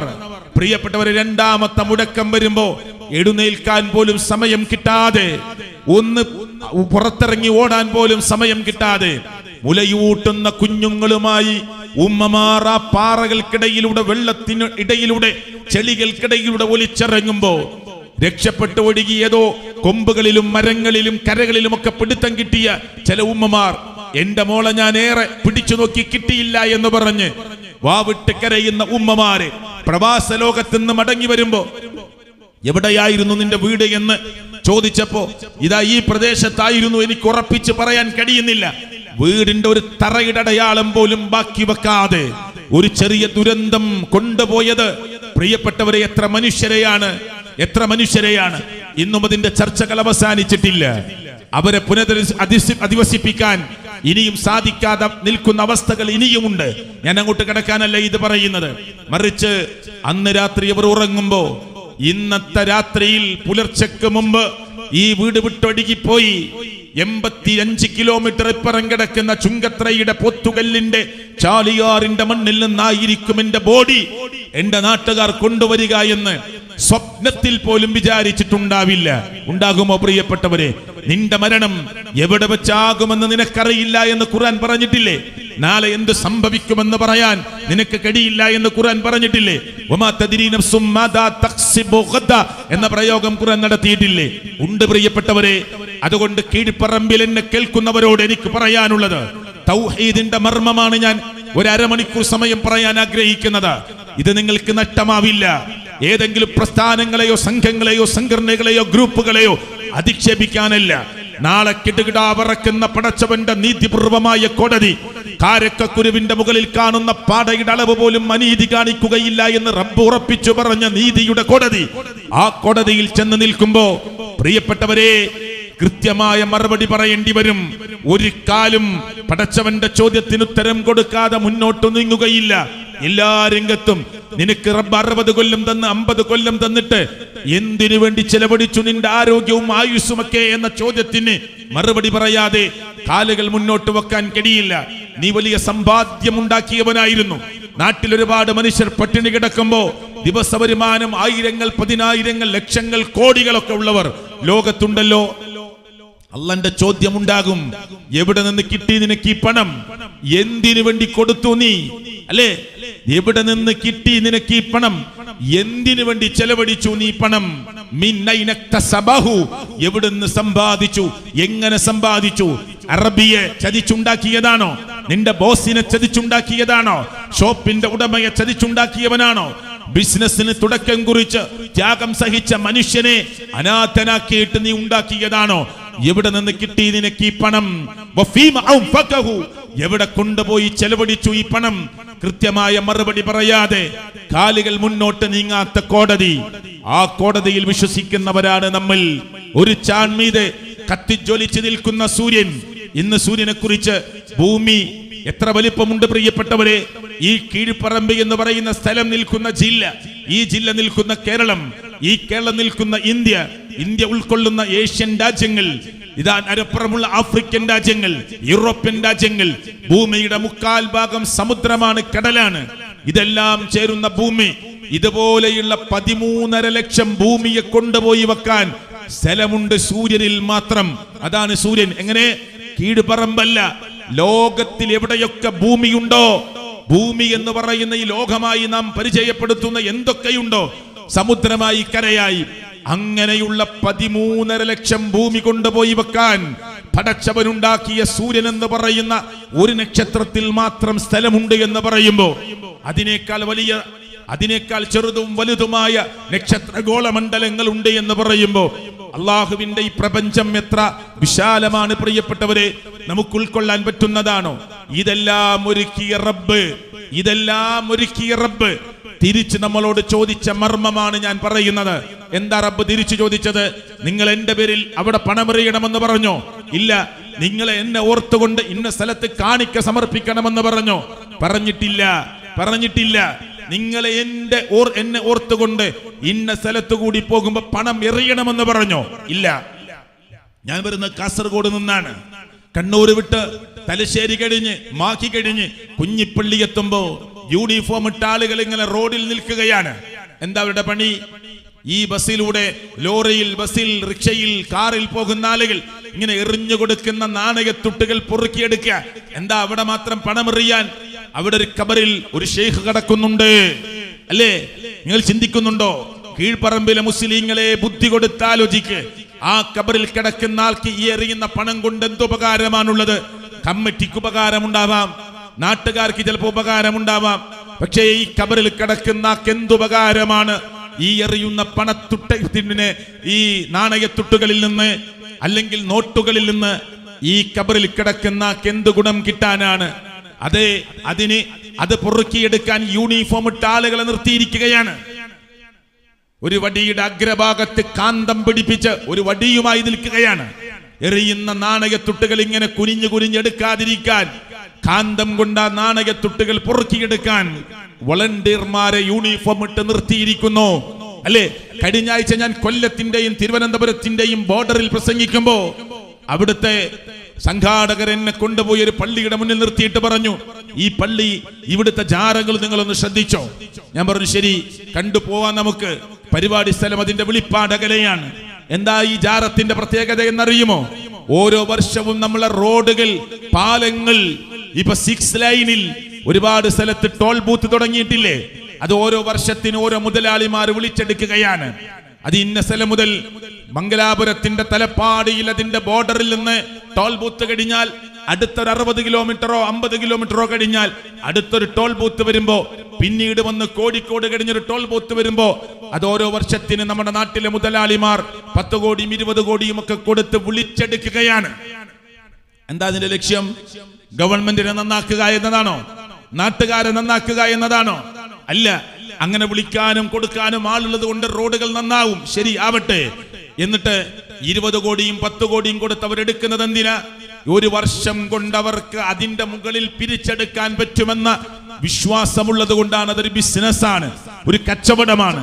അതുകൊണ്ട് ഞാൻ 5 കോടി കൊടുത്താൽ ഇവിടുത്തെ ജോലിക്കാരെ ശമ്പളമൊക്കെ കഴിഞ്ഞ് ഞാൻ കൊടുത്ത 5 കോടിക്ക് പുറമെ ചില കോടികൾ എനിക്ക് കിട്ടുമെന്ന വിശ്വാസത്തിലാണ് ആ ടോൾ ബൂത്തുകൾ വിളിച്ചെടുക്കുന്നത്. ഈ ജാറത്തിന്റെ മുമ്പിൽ വണ്ടി നിർത്തിയിട്ട് സംഘാടകർ പറഞ്ഞു, ഇത് പാലം വിളിച്ചെടുക്കുന്നത് പോലെ ഒരു കൊല്ലത്തിന് ടെൻഡർ വിളിക്കുന്ന ജാറമാണ്. അറിയോ നിങ്ങൾക്ക്? ഒരു കൊല്ലത്തിന് ഈ ജാറം ഇങ്ങനെ ചില ആളുകൾ വിളിച്ചെടുക്കുകയാണ്. ഞാൻ 1.25 കോടി തരാം, ഞാൻ 1.5 കോടി തരാം. എന്നിട്ട് അവിടെ വരുന്ന ഭക്തജനങ്ങളിൽ ജാതി മത വ്യത്യാസമില്ലാതെ വരുന്ന ഭക്തജനങ്ങൾ കാണിക്ക സമർപ്പിക്കുന്ന പണം, ജാറത്തിന്റെ പേര് പറഞ്ഞ് സ്വീകരിക്കുന്ന പണം, കെട്ടിപ്പൊക്കിയ കബറുകളുടെ പേര് പറഞ്ഞ് വിളിക്കുന്ന ഈ പണമുണ്ടല്ലോ, അത് വിളിച്ചെടുത്ത മനുഷ്യന്റെ അക്കൗണ്ടിലേക്ക് അവിടുത്തെ ജീവനക്കാർ വഴി പോയി അതിന്റെ ലാഭം കൊയ്യുന്ന, പ്രോഫിറ്റ് കാണുന്ന ഒരു കച്ചവടമായി നമ്മുടെ നാട്ടിലെ മഹാരഥന്മാരെന്ന് പരിചയപ്പെടുത്തുന്ന ആളുകളുടെ കബറുകൾ മാറുമ്പോ ആരുണ്ട് പറയാൻ? കീഴ്പ്പറമ്പിൽ ആരെഴുന്നേറ്റ് നിന്ന് പറയും? അത് ഞങ്ങൾ ഇതാ വിസ്ഡം ഇസ്ലാമിക് ഓർഗനൈസേഷൻ എഴുന്നേറ്റ് നിന്ന് പറയുന്നു. അവിടെ നടക്കുന്നത് ഇവിടെ പറഞ്ഞിട്ട് എന്താ കാര്യം? പ്രിയപ്പെട്ടവരെ, മുസ്ലിം ഉമ്മത്തെ നാം ബോധവാന്മാരാകണം. ഓരോ ഗ്രാമാന്തരങ്ങളും ഞങ്ങൾ കയറിയിറങ്ങി, ഓരോ തെരുവീതികളിലും കെട്ടാവുന്ന സ്ഥലത്ത് സ്റ്റേജ് കെട്ടി, ഓരോ ടൗണുകളിലും പറയാവുന്ന സ്ഥലത്ത് എഴുന്നേറ്റു നിന്ന് അള്ളാഹുവിന്റെ വഹ്ദാനിയത്ത് അവനെ മാത്രം ഭയപ്പെട്ട് മറ്റൊരു ഭൗതിക ലാഭവും ആഗ്രഹിക്കാതെ ശാരീരികമായ അസ്വസ്ഥതകളെല്ലാം മാറ്റിവെച്ച് ഞങ്ങൾ ഉച്ചയിസ്തരം റബ്ബിന്റെ വഹ്ദാനിയത്ത് പ്രഖ്യാപിക്കുന്നത് നാട്ടിലേതെങ്കിലും ആളുകളുടെ പൂമാലകൾ കിട്ടാനോ കയ്യടി കിട്ടാനോ അല്ല. നാളെ റബ്ബിന്റെ കോടതിയിൽ ചെന്ന് നിൽക്കുമ്പോ ഉത്തരവാദിത്തം നിർവഹിച്ചിട്ടുണ്ട് എന്ന് പറയാൻ ഇവിടുത്തെ സമൂഹത്തോട്, സൊസൈറ്റിയോട് അതിന്റെ റെസ്പോൺസിബിലിറ്റി നിർവഹിച്ചിട്ടുണ്ട്. ഞങ്ങൾ ഉത്തരവാദിത്ത ബോധം ഞങ്ങൾ നിർവഹിച്ചിട്ടുണ്ട് എന്ന് റബ്ബിന്റെ കോടതിയിൽ സമാധാനത്തോടു കൂടി മറുപടി പറയാൻ അതിനാ ഞങ്ങൾ എഴുന്നേറ്റ് നിൽക്കുന്നത്. അതല്ലാതെ ഒരാളുടെ മുമ്പിൽ ആളാവാനും ഒരു വലിയ പരിപാടി വെച്ചു എന്ന് പറയാനുമല്ല. അല്ല പ്രിയപ്പെട്ടവരെ, 500 ചില്ലാൻ വീടുകൾ ഈ കീഴ്പ്പറമ്പിലെ വിരലിലെണ്ണാവുന്ന ഞങ്ങളുടെ പ്രവർത്തകന്മാർ ഈ പരിസരത്ത് 500 ചില്ലാൻ വീടുകൾ രാവിലെ കയറിയിറങ്ങി വരണേ എന്ന് പറഞ്ഞത് ഒന്നും വേറെ ലാഭം കൊതിച്ചിട്ടില്ല. ഇവിടെ ഒരു രാഷ്ട്രീയ പൊളിറ്റിക്കൽ പതാക ഉയർത്തി കാണിക്കാനില്ല. ഇല്ല പ്രിയപ്പെട്ടവരെ, ഇതിന്റെ ചരിത്രത്തിൽ അങ്ങനെ ഉണ്ടായിട്ടില്ല. പിന്നെ ഞങ്ങൾ ആഗ്രഹിക്കുന്നത് എന്താ? അല്ലാഹുവേ, ഇന്ന് രാവിലെ എഴുന്നേറ്റ് ഞങ്ങളുടെ പ്രവർത്തകന്മാർ പ്രായവ്യത്യാസമില്ലാതെ ഇവിടുത്തെ 500 ചില്ലാൻ വീടുകൾ കയറിയിറങ്ങി ഇതാ ഒരു തൗഹീദിന്റെ ശബ്ദം കേൾപ്പിക്കുന്നുണ്ട്. നിങ്ങൾക്ക് പറ്റുമെങ്കിൽ ഒന്ന് വന്ന് കേൾക്കണേ എന്ന് പറയുന്നത് വഴി ഞങ്ങൾക്ക് കിട്ടുന്ന ലാഭം, ഇറങ്ങി നടക്കുന്നവർ പ്രതീക്ഷിക്കുന്നത് അടുത്ത പഞ്ചായത്തിൽ ഒരു മെമ്പർ ആവാനല്ല, അല്ല ബ്ലോക്കിലേക്ക് മത്സരിക്കാനല്ല, പ്രിയപ്പെട്ടവരെ ജില്ലാ പഞ്ചായത്തിലേക്ക് മത്സരിക്കാനല്ല. മറിച്ച് വീടുകൾ കയറി ഇറങ്ങുമ്പോ ആളുകൾക്ക് ചിലപ്പോൾ വെറുപ്പ് തോന്നിയേക്കാം. ഇഷ്ടമുണ്ടെങ്കിൽ സംസാരിക്കുന്നു, ഇല്ലെങ്കിൽ നോട്ടീസ് കൊടുത്ത് തിരിച്ചു പോരുന്നു. അള്ളാഹുവിന്റെ കൂലിയാണ് ആഗ്രഹിക്കുന്നത്. ഇതിന്റെ മർമ്മം എന്താണ്? ലോകത്ത് കടന്നു വന്ന പ്രവാചകന്മാർ മുഴുവനും നിങ്ങൾ ചിന്തിക്ക്, അള്ളാഹ് തെരഞ്ഞെടുത്തവർ ഏറ്റവും നല്ല മനുഷ്യരായിരിക്കുമല്ലോ, തർക്കമില്ലല്ലോ. അവസാനത്തെ നബിയാര മുഹമ്മദ് റസൂൽ കരീം സല്ലല്ലാഹു അലൈഹി വസല്ലമ 40 വയസ്സ് വരെ നാട്ടിൽ ആളുകൾക്ക് മുഴുവനും കണ്ണിലുണ്ണിയാണ്, ഇഷ്ടമാണ്. പ്രശ്നങ്ങൾ ഉണ്ടായാൽ പരിഹാരം കാണാൻ വിളിക്കുന്നത് നമ്മുടെ നേതാവായ തങ്ങളായ മുത്തുനബിയെയാണ്. പക്ഷേ 40 വയസ്സായി അല്ലാഹ് പ്രവാചകനായി തെരഞ്ഞെടുത്തു, വഹ്യ് കൊടുത്തു, നബിയായി റബ്ബ് പ്രഖ്യാപിച്ചു, അല്ലേ? ദിവ്യബോധനം കിട്ടി. ഇനി അല്ലാഹ് പരസ്യമായി ആളുകളെ വിളിച്ചു പറയാൻ പറഞ്ഞപ്പോ ഒരു മലയുടെ ചെരുവിലേക്ക് ആളുകളെ വിളിച്ചു കൂട്ടിയിട്ട് ബിംബങ്ങളെയും നിങ്ങൾ കാണുന്ന ഇലാഹുകളെയും നിങ്ങൾ ഇതുവരെ ആരാധിച്ചു പോന്നതിനെയും നിങ്ങൾ വിളിച്ചു തേടുന്നതിനെയും സർവ്വതിനെയും മാറ്റി നിർത്തിയിട്ട് ഏകനായ റബ്ബിനെ വിളിക്കണം, ഏകനായ റബ്ബിനോട് പ്രാർത്ഥിക്കണം, അവനെ മാത്രം ആരാധിക്കണം, അവനാ നിങ്ങൾക്ക് മഴ തരുന്നത് അല്ലേ എന്ന് മക്കയിലെ ജനങ്ങളോട് അബൂജഹൽ അടക്കമുള്ള ആളുകളോട് ചോദിച്ചപ്പോ അവർ ഉറപ്പിച്ചു പറഞ്ഞു, ലയഖൂലുന്നല്ലാഹ്, അല്ലാഹു ആണ് എന്നൊരു സാധാരണ വർത്തമാനമല്ല, ലയഖൂലുന്നല്ലാഹ്, അല്ലാഹു തന്നെ, ഞങ്ങൾക്ക് സംശയമില്ല. എന്ത്? ആകാശത്തുനിന്ന് വെള്ളമിറക്കുന്നത്, നമുക്ക് വേണ്ടത് മുളപ്പിക്കുന്നത്, നിങ്ങളെ സൃഷ്ടിച്ചതാരാ? അല്ലാഹു തന്നെ. സംശയം അവർ പറഞ്ഞിട്ടില്ല. ആരാ നിങ്ങളെ മരിപ്പിക്കുന്നത്? അല്ലാഹു തന്നെ.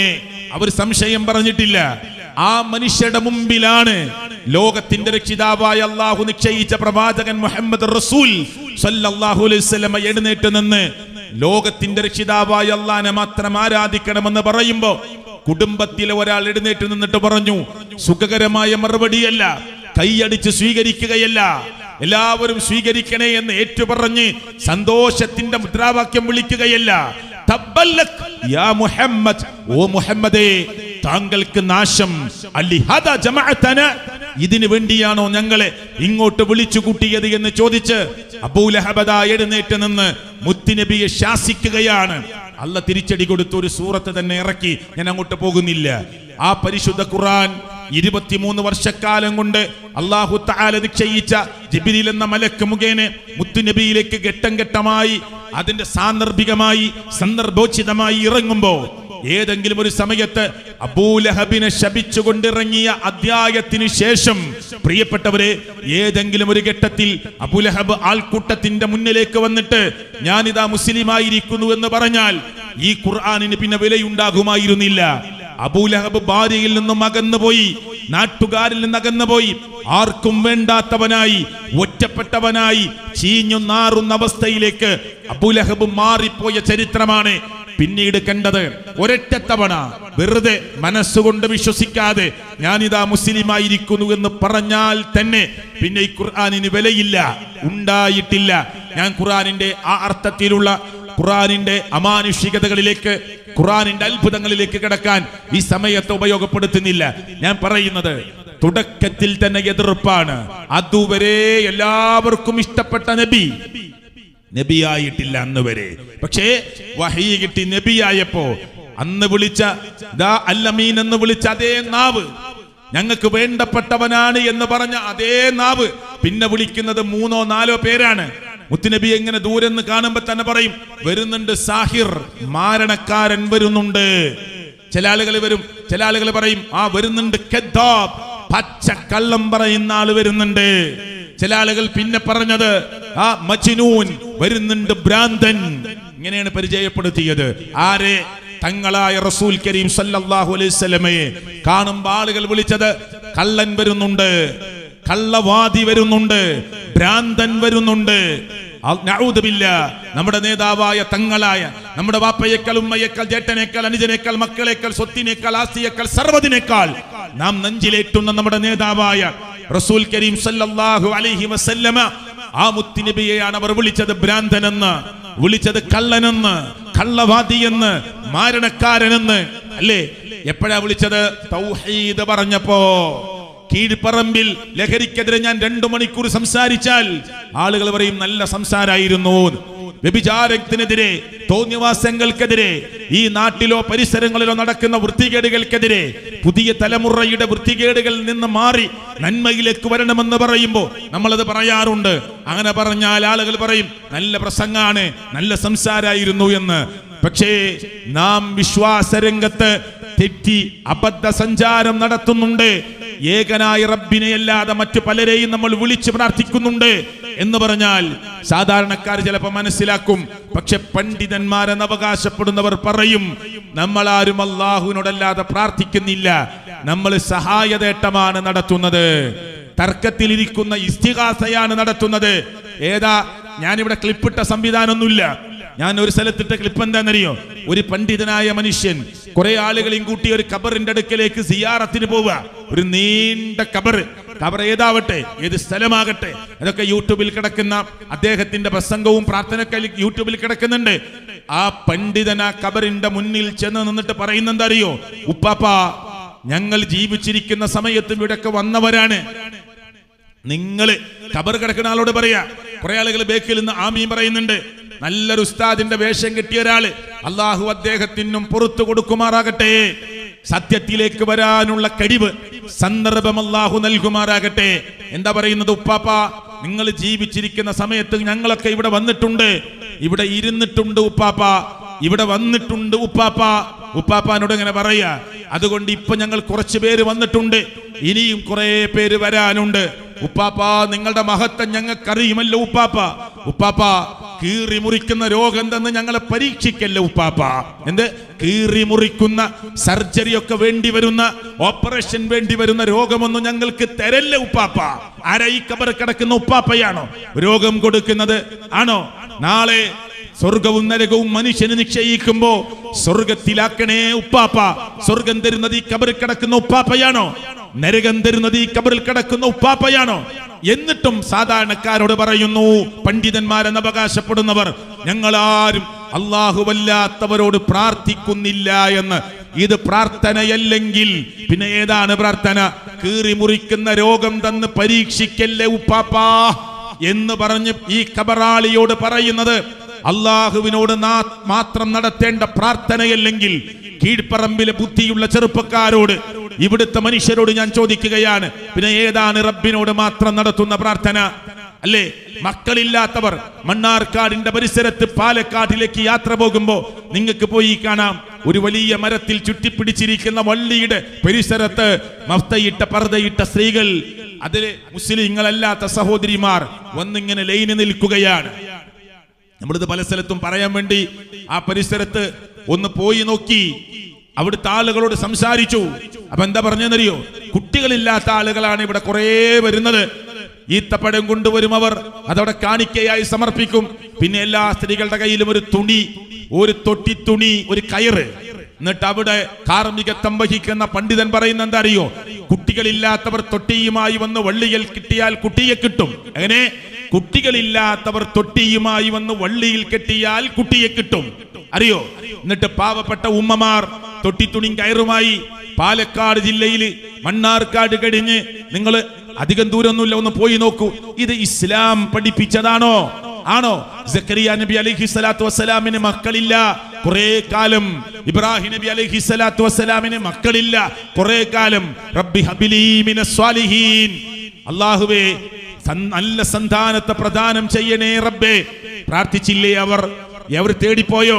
കഴിഞ്ഞു പോയ ഏതെങ്കിലും നബിമാരുടെ ഖബർ തേടിപ്പോയോ? അവര് തേടിപ്പോയോ? മുമ്പേ ജീവിച്ചു മരിച്ചുപോയ മഹത്തുക്കളുടെ ഖബർ തേടിപ്പോയോ?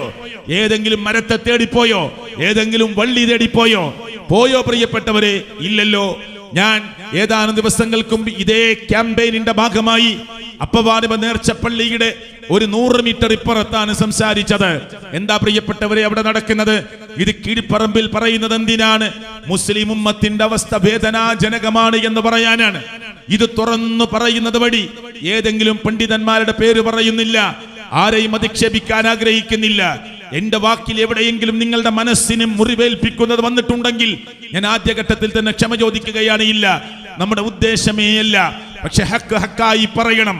അതിന് നമ്മളെ ഉള്ളൂ എന്ന 100% ഉറപ്പുള്ളത് കൊണ്ടാണ് ഹക്കിന് വേണ്ടി സംസാരിക്കുന്നത്. അപ്പവാനിബ നേർച്ചയുടെ 100 മീറ്റർ 50 മീറ്റർ ഇപ്പുറം നിന്ന് നമ്മൾ സംസാരിച്ചപ്പോ അവിടുത്തെ പണ്ഡിതന്മാരോടും നാട്ടുകാരോടും പറഞ്ഞു, പ്രിയപ്പെട്ടവരെ ശ്രദ്ധിച്ചു കേൾക്കണം. ഈ ഖബറിന്റെ അടുത്തേക്കാണ് ഇവിടെ അപ്പവാനിബ നേർച്ച നടക്കുമ്പോ കേരളത്തിന്റെ നാനാഭാഗത്ത് നിന്ന് ആളുകൾ ഒഴുകിയെത്തുന്നത്. കണ്ണപ്പം, കയ്യപ്പം, മൂക്കപ്പം, വിരലപ്പം, മൈദ കൊണ്ട് അപ്പമുണ്ടാക്കി വിരലിന്റെ ആകൃതിയിൽ ഉണ്ടാക്കി പൊരിച്ചെടുത്തപ്പം വിരലപ്പം എന്ന് പറഞ്ഞു വിൽക്കുന്നു, അല്ലേ? അതിങ്ങനെ കുഴച്ചിട്ട് 2 വിരൽ കൊണ്ട് കുത്തി ഓട്ടയാക്കി മൂക്കപ്പം എന്ന് പറഞ്ഞു വിൽക്കുന്നു, അല്ലേ? ഇങ്ങനെ ചെവിയപ്പവും മൂക്കപ്പവും വിരലപ്പവും കണ്ണപ്പവും ഒക്കെ വിൽക്കുന്നു. ചിലതെങ്ങനെ ബോള് പോലെ ഉണ്ടാക്കി വെച്ചത്. എന്നിട്ട് എന്താ പറയുന്നത്? ഇത് വാങ്ങി 2 കിലോ വാങ്ങി, 1 കിലോ വാങ്ങി. ഖബറിന്റെ ജാറത്തെ ചുറ്റിപ്പോയാൽ വയറ്റിലുള്ള മുഴയുണ്ടെങ്കിൽ അത് പോവും, വിരലിന് അസുഖമുണ്ടെങ്കിൽ അത് പോകും, കണ്ണിന് അസുഖമുണ്ടെങ്കിൽ അത് മാറും, കാലിന് അസുഖമുണ്ടെങ്കിൽ മാറും. കാലപ്പം വാങ്ങിയാൽ, വിരലപ്പം വാങ്ങിയാൽ, കണ്ണപ്പം വാങ്ങിയാൽ, ഞാൻ ചോദിക്കട്ടെ, ഇത് അള്ളാഹുവിന്റെ മതത്തിന്റെ പേരിൽ നടത്താൻ, ഇത് ദീനല്ലെന്ന് പറഞ്ഞ ആർക്കും നടത്താം, ഏതപ്പ കച്ചവടവും നടത്താം. പക്ഷെ പടച്ചവന്റെ ദീനിന്റെ പേരിലാ നടത്തുന്നത്, അള്ളാഹുവിന്റെ ദീനിന്റെ പേരിലായി ഇത് കാട്ടിക്കൂട്ടുന്നത്. ഇത് ദീനാണെന്ന് പറയാൻ അള്ളാഹുവിന്റെ മതത്തിൽ എവിടെയാണ് പ്രമാണമുള്ളത്?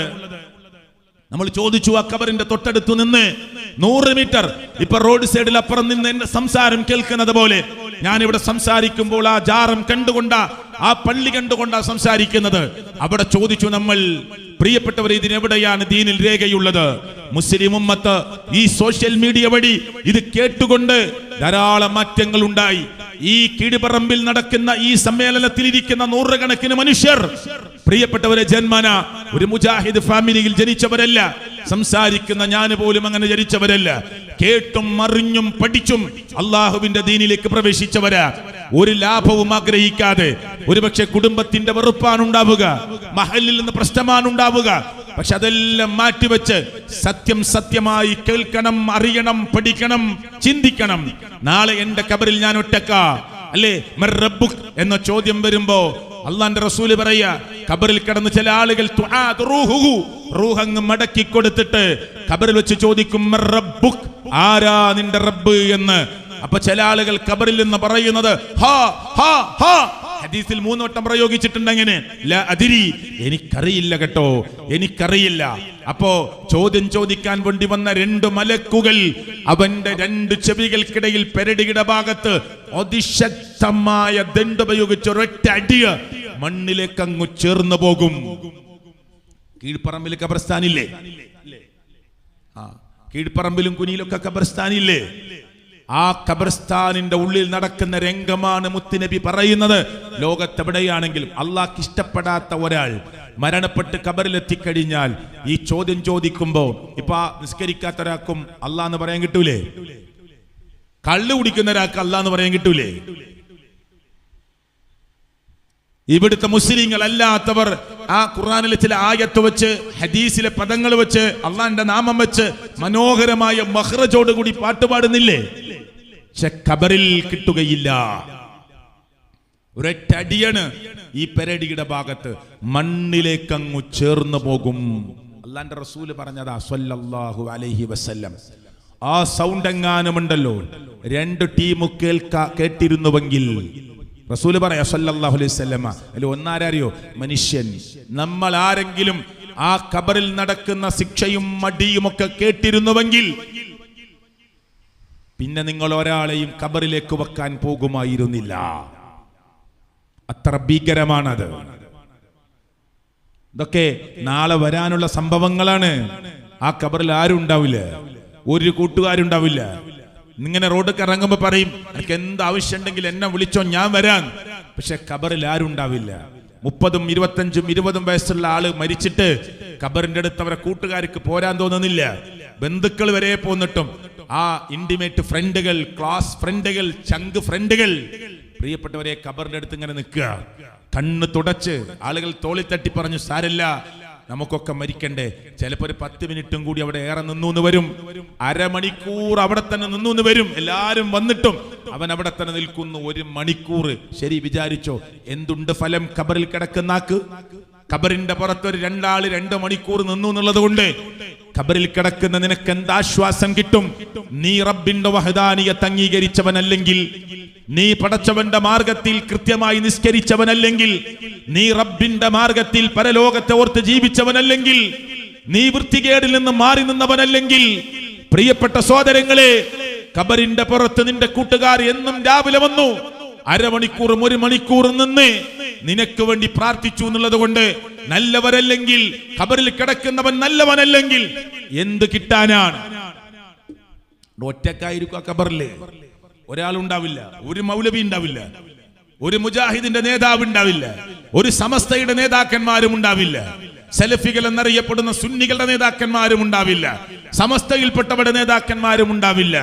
ഒരാളുമില്ല. നമ്മൾ ഒറ്റക്കാ. നാളെ പരലോകത്ത് നഫ്സി നഫ്സി.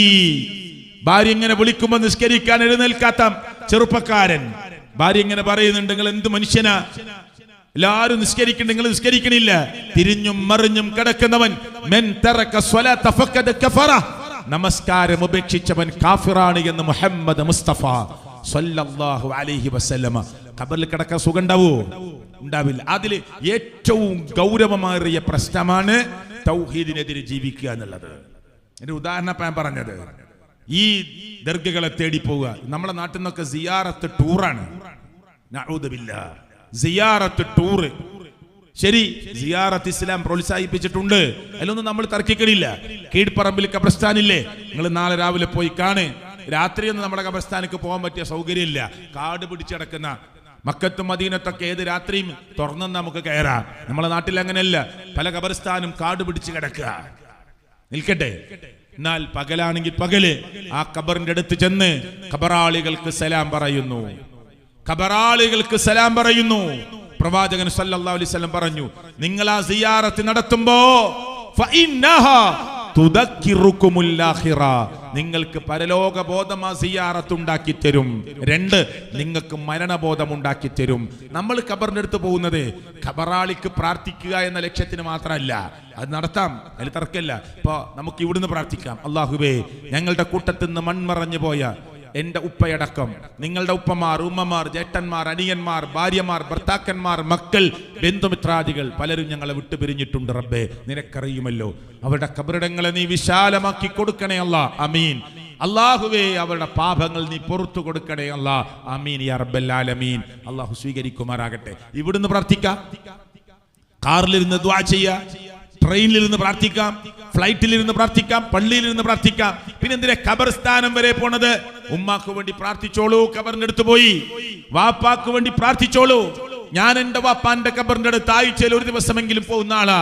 പടച്ചോനെ, കഷ്ടപ്പെട്ട് എന്നെ വളർത്തിയ എന്റെ ഉപ്പാന്റെ ഖബറാണിത്. അല്ലാഹുവേ പുറത്തു കൊടുക്കണേ അല്ലാ എന്റെ ഉപ്പാക്ക്. പടച്ചവനെ, കഷ്ടപ്പെട്ട് വളർത്തി എന്റെ പ്രിയങ്കരനായ പിതാവ് കിടക്കുന്ന ഖബറാണിത്. പടച്ചവനെ മാപ്പ് കൊടുക്കണേ അല്ലാ എന്റെ ഉപ്പാന്റെ ഭാഗത്ത് തെറ്റുണ്ടെങ്കിൽ. അല്ലാഹുവേ, തൗഹീദിന് വേണ്ടി ജീവിച്ച് മരിച്ച ഒരാളാണ്.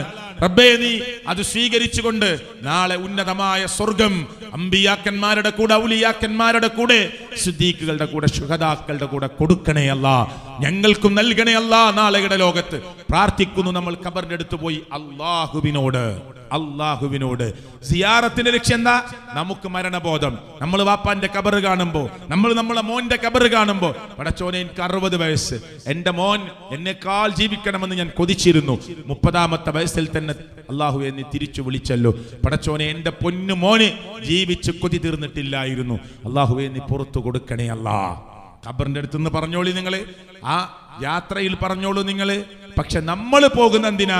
ഈ ഖബർ ഇങ്ങനെ കാണുമ്പോ, പടച്ചോനെ ഈ ഖബറിലേക്ക് വരേണ്ടവനാണല്ലോ ഞാൻ, ഈ ഖബറിലേക്ക് വരേണ്ടവനാണല്ലോ ഞാൻ. എന്റെ വീട് മുറ്റം ഇന്റർലോക്ക് ഇല്ലാഞ്ഞിട്ടാ, ഇന്റർലോക്ക് പണി നടന്നുകൊണ്ടിരിക്കുകയാണല്ലോ. അള്ളാഹുവേ റൂം 10 അത് പൊളിച്ച് വലിപ്പം കൂട്ടുകയാണല്ലോ റബ്ബേ. അള്ളാഹുവേ കിച്ചണിലെ സൗകര്യം മതി ആവാത്തത് കൊണ്ട് ഒരു വർക്കേരിയ പുറത്തേക്ക് ഇറക്കിയെടുത്ത് അതിന്റെ പണി നടന്നുകൊണ്ടിരിക്കുകയാണല്ലോ അള്ളാഹ്.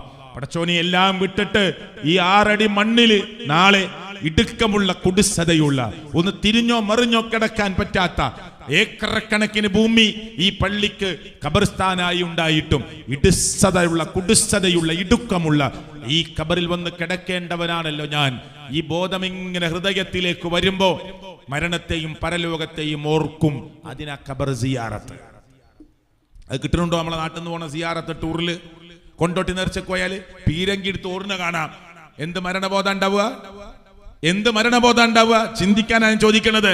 പട്ടാമ്പി നേർച്ചക്ക് പോയാൽ, പ്രിയപ്പെട്ടവരെ, ചേറ്റുവ നേർച്ചക്ക് പോയാൽ, ഭീമാ ഉമ്മാച്ചയുടെ നേർച്ചക്ക് പോയാൽ, കുഞ്ഞിപ്പള്ളി ഉറൂസിന് പോയാൽ, അരട്ടക്കപ്പള്ളി ഉറൂസിന് പോയാൽ, 19 ശുഹദാക്കളുടെ നേർച്ചപ്പള്ളിയിൽ പോയാൽ, മമ്പുറന്തങ്ങളുടെ നേർച്ചക്ക് പോയാൽ, വാദ്യമേളങ്ങളും ചെണ്ടകൊട്ടലുകളും, ആനയെ കൊണ്ടുവരാൻ പറ്റുക, നെറ്റിപ്പട്ടം കെട്ടിയ ആനയെ ഒരുക്കി നിർത്തിയതും അതിന്റെ ഭാഗമല്ലെങ്കിലും എല്ലാ നേർച്ചപ്പറമ്പിനോട് ചേർന്നും മരണക്കിണറും യന്ത്ര ഊഞ്ഞാലും പട്ടിയുടെ സർക്കസും കോപ്രായങ്ങളും ഇത് കണ്ടു മടങ്ങുന്ന ഒരാൾക്ക് എന്ത് മരണബോധമാണ് ഉണ്ടാവുക?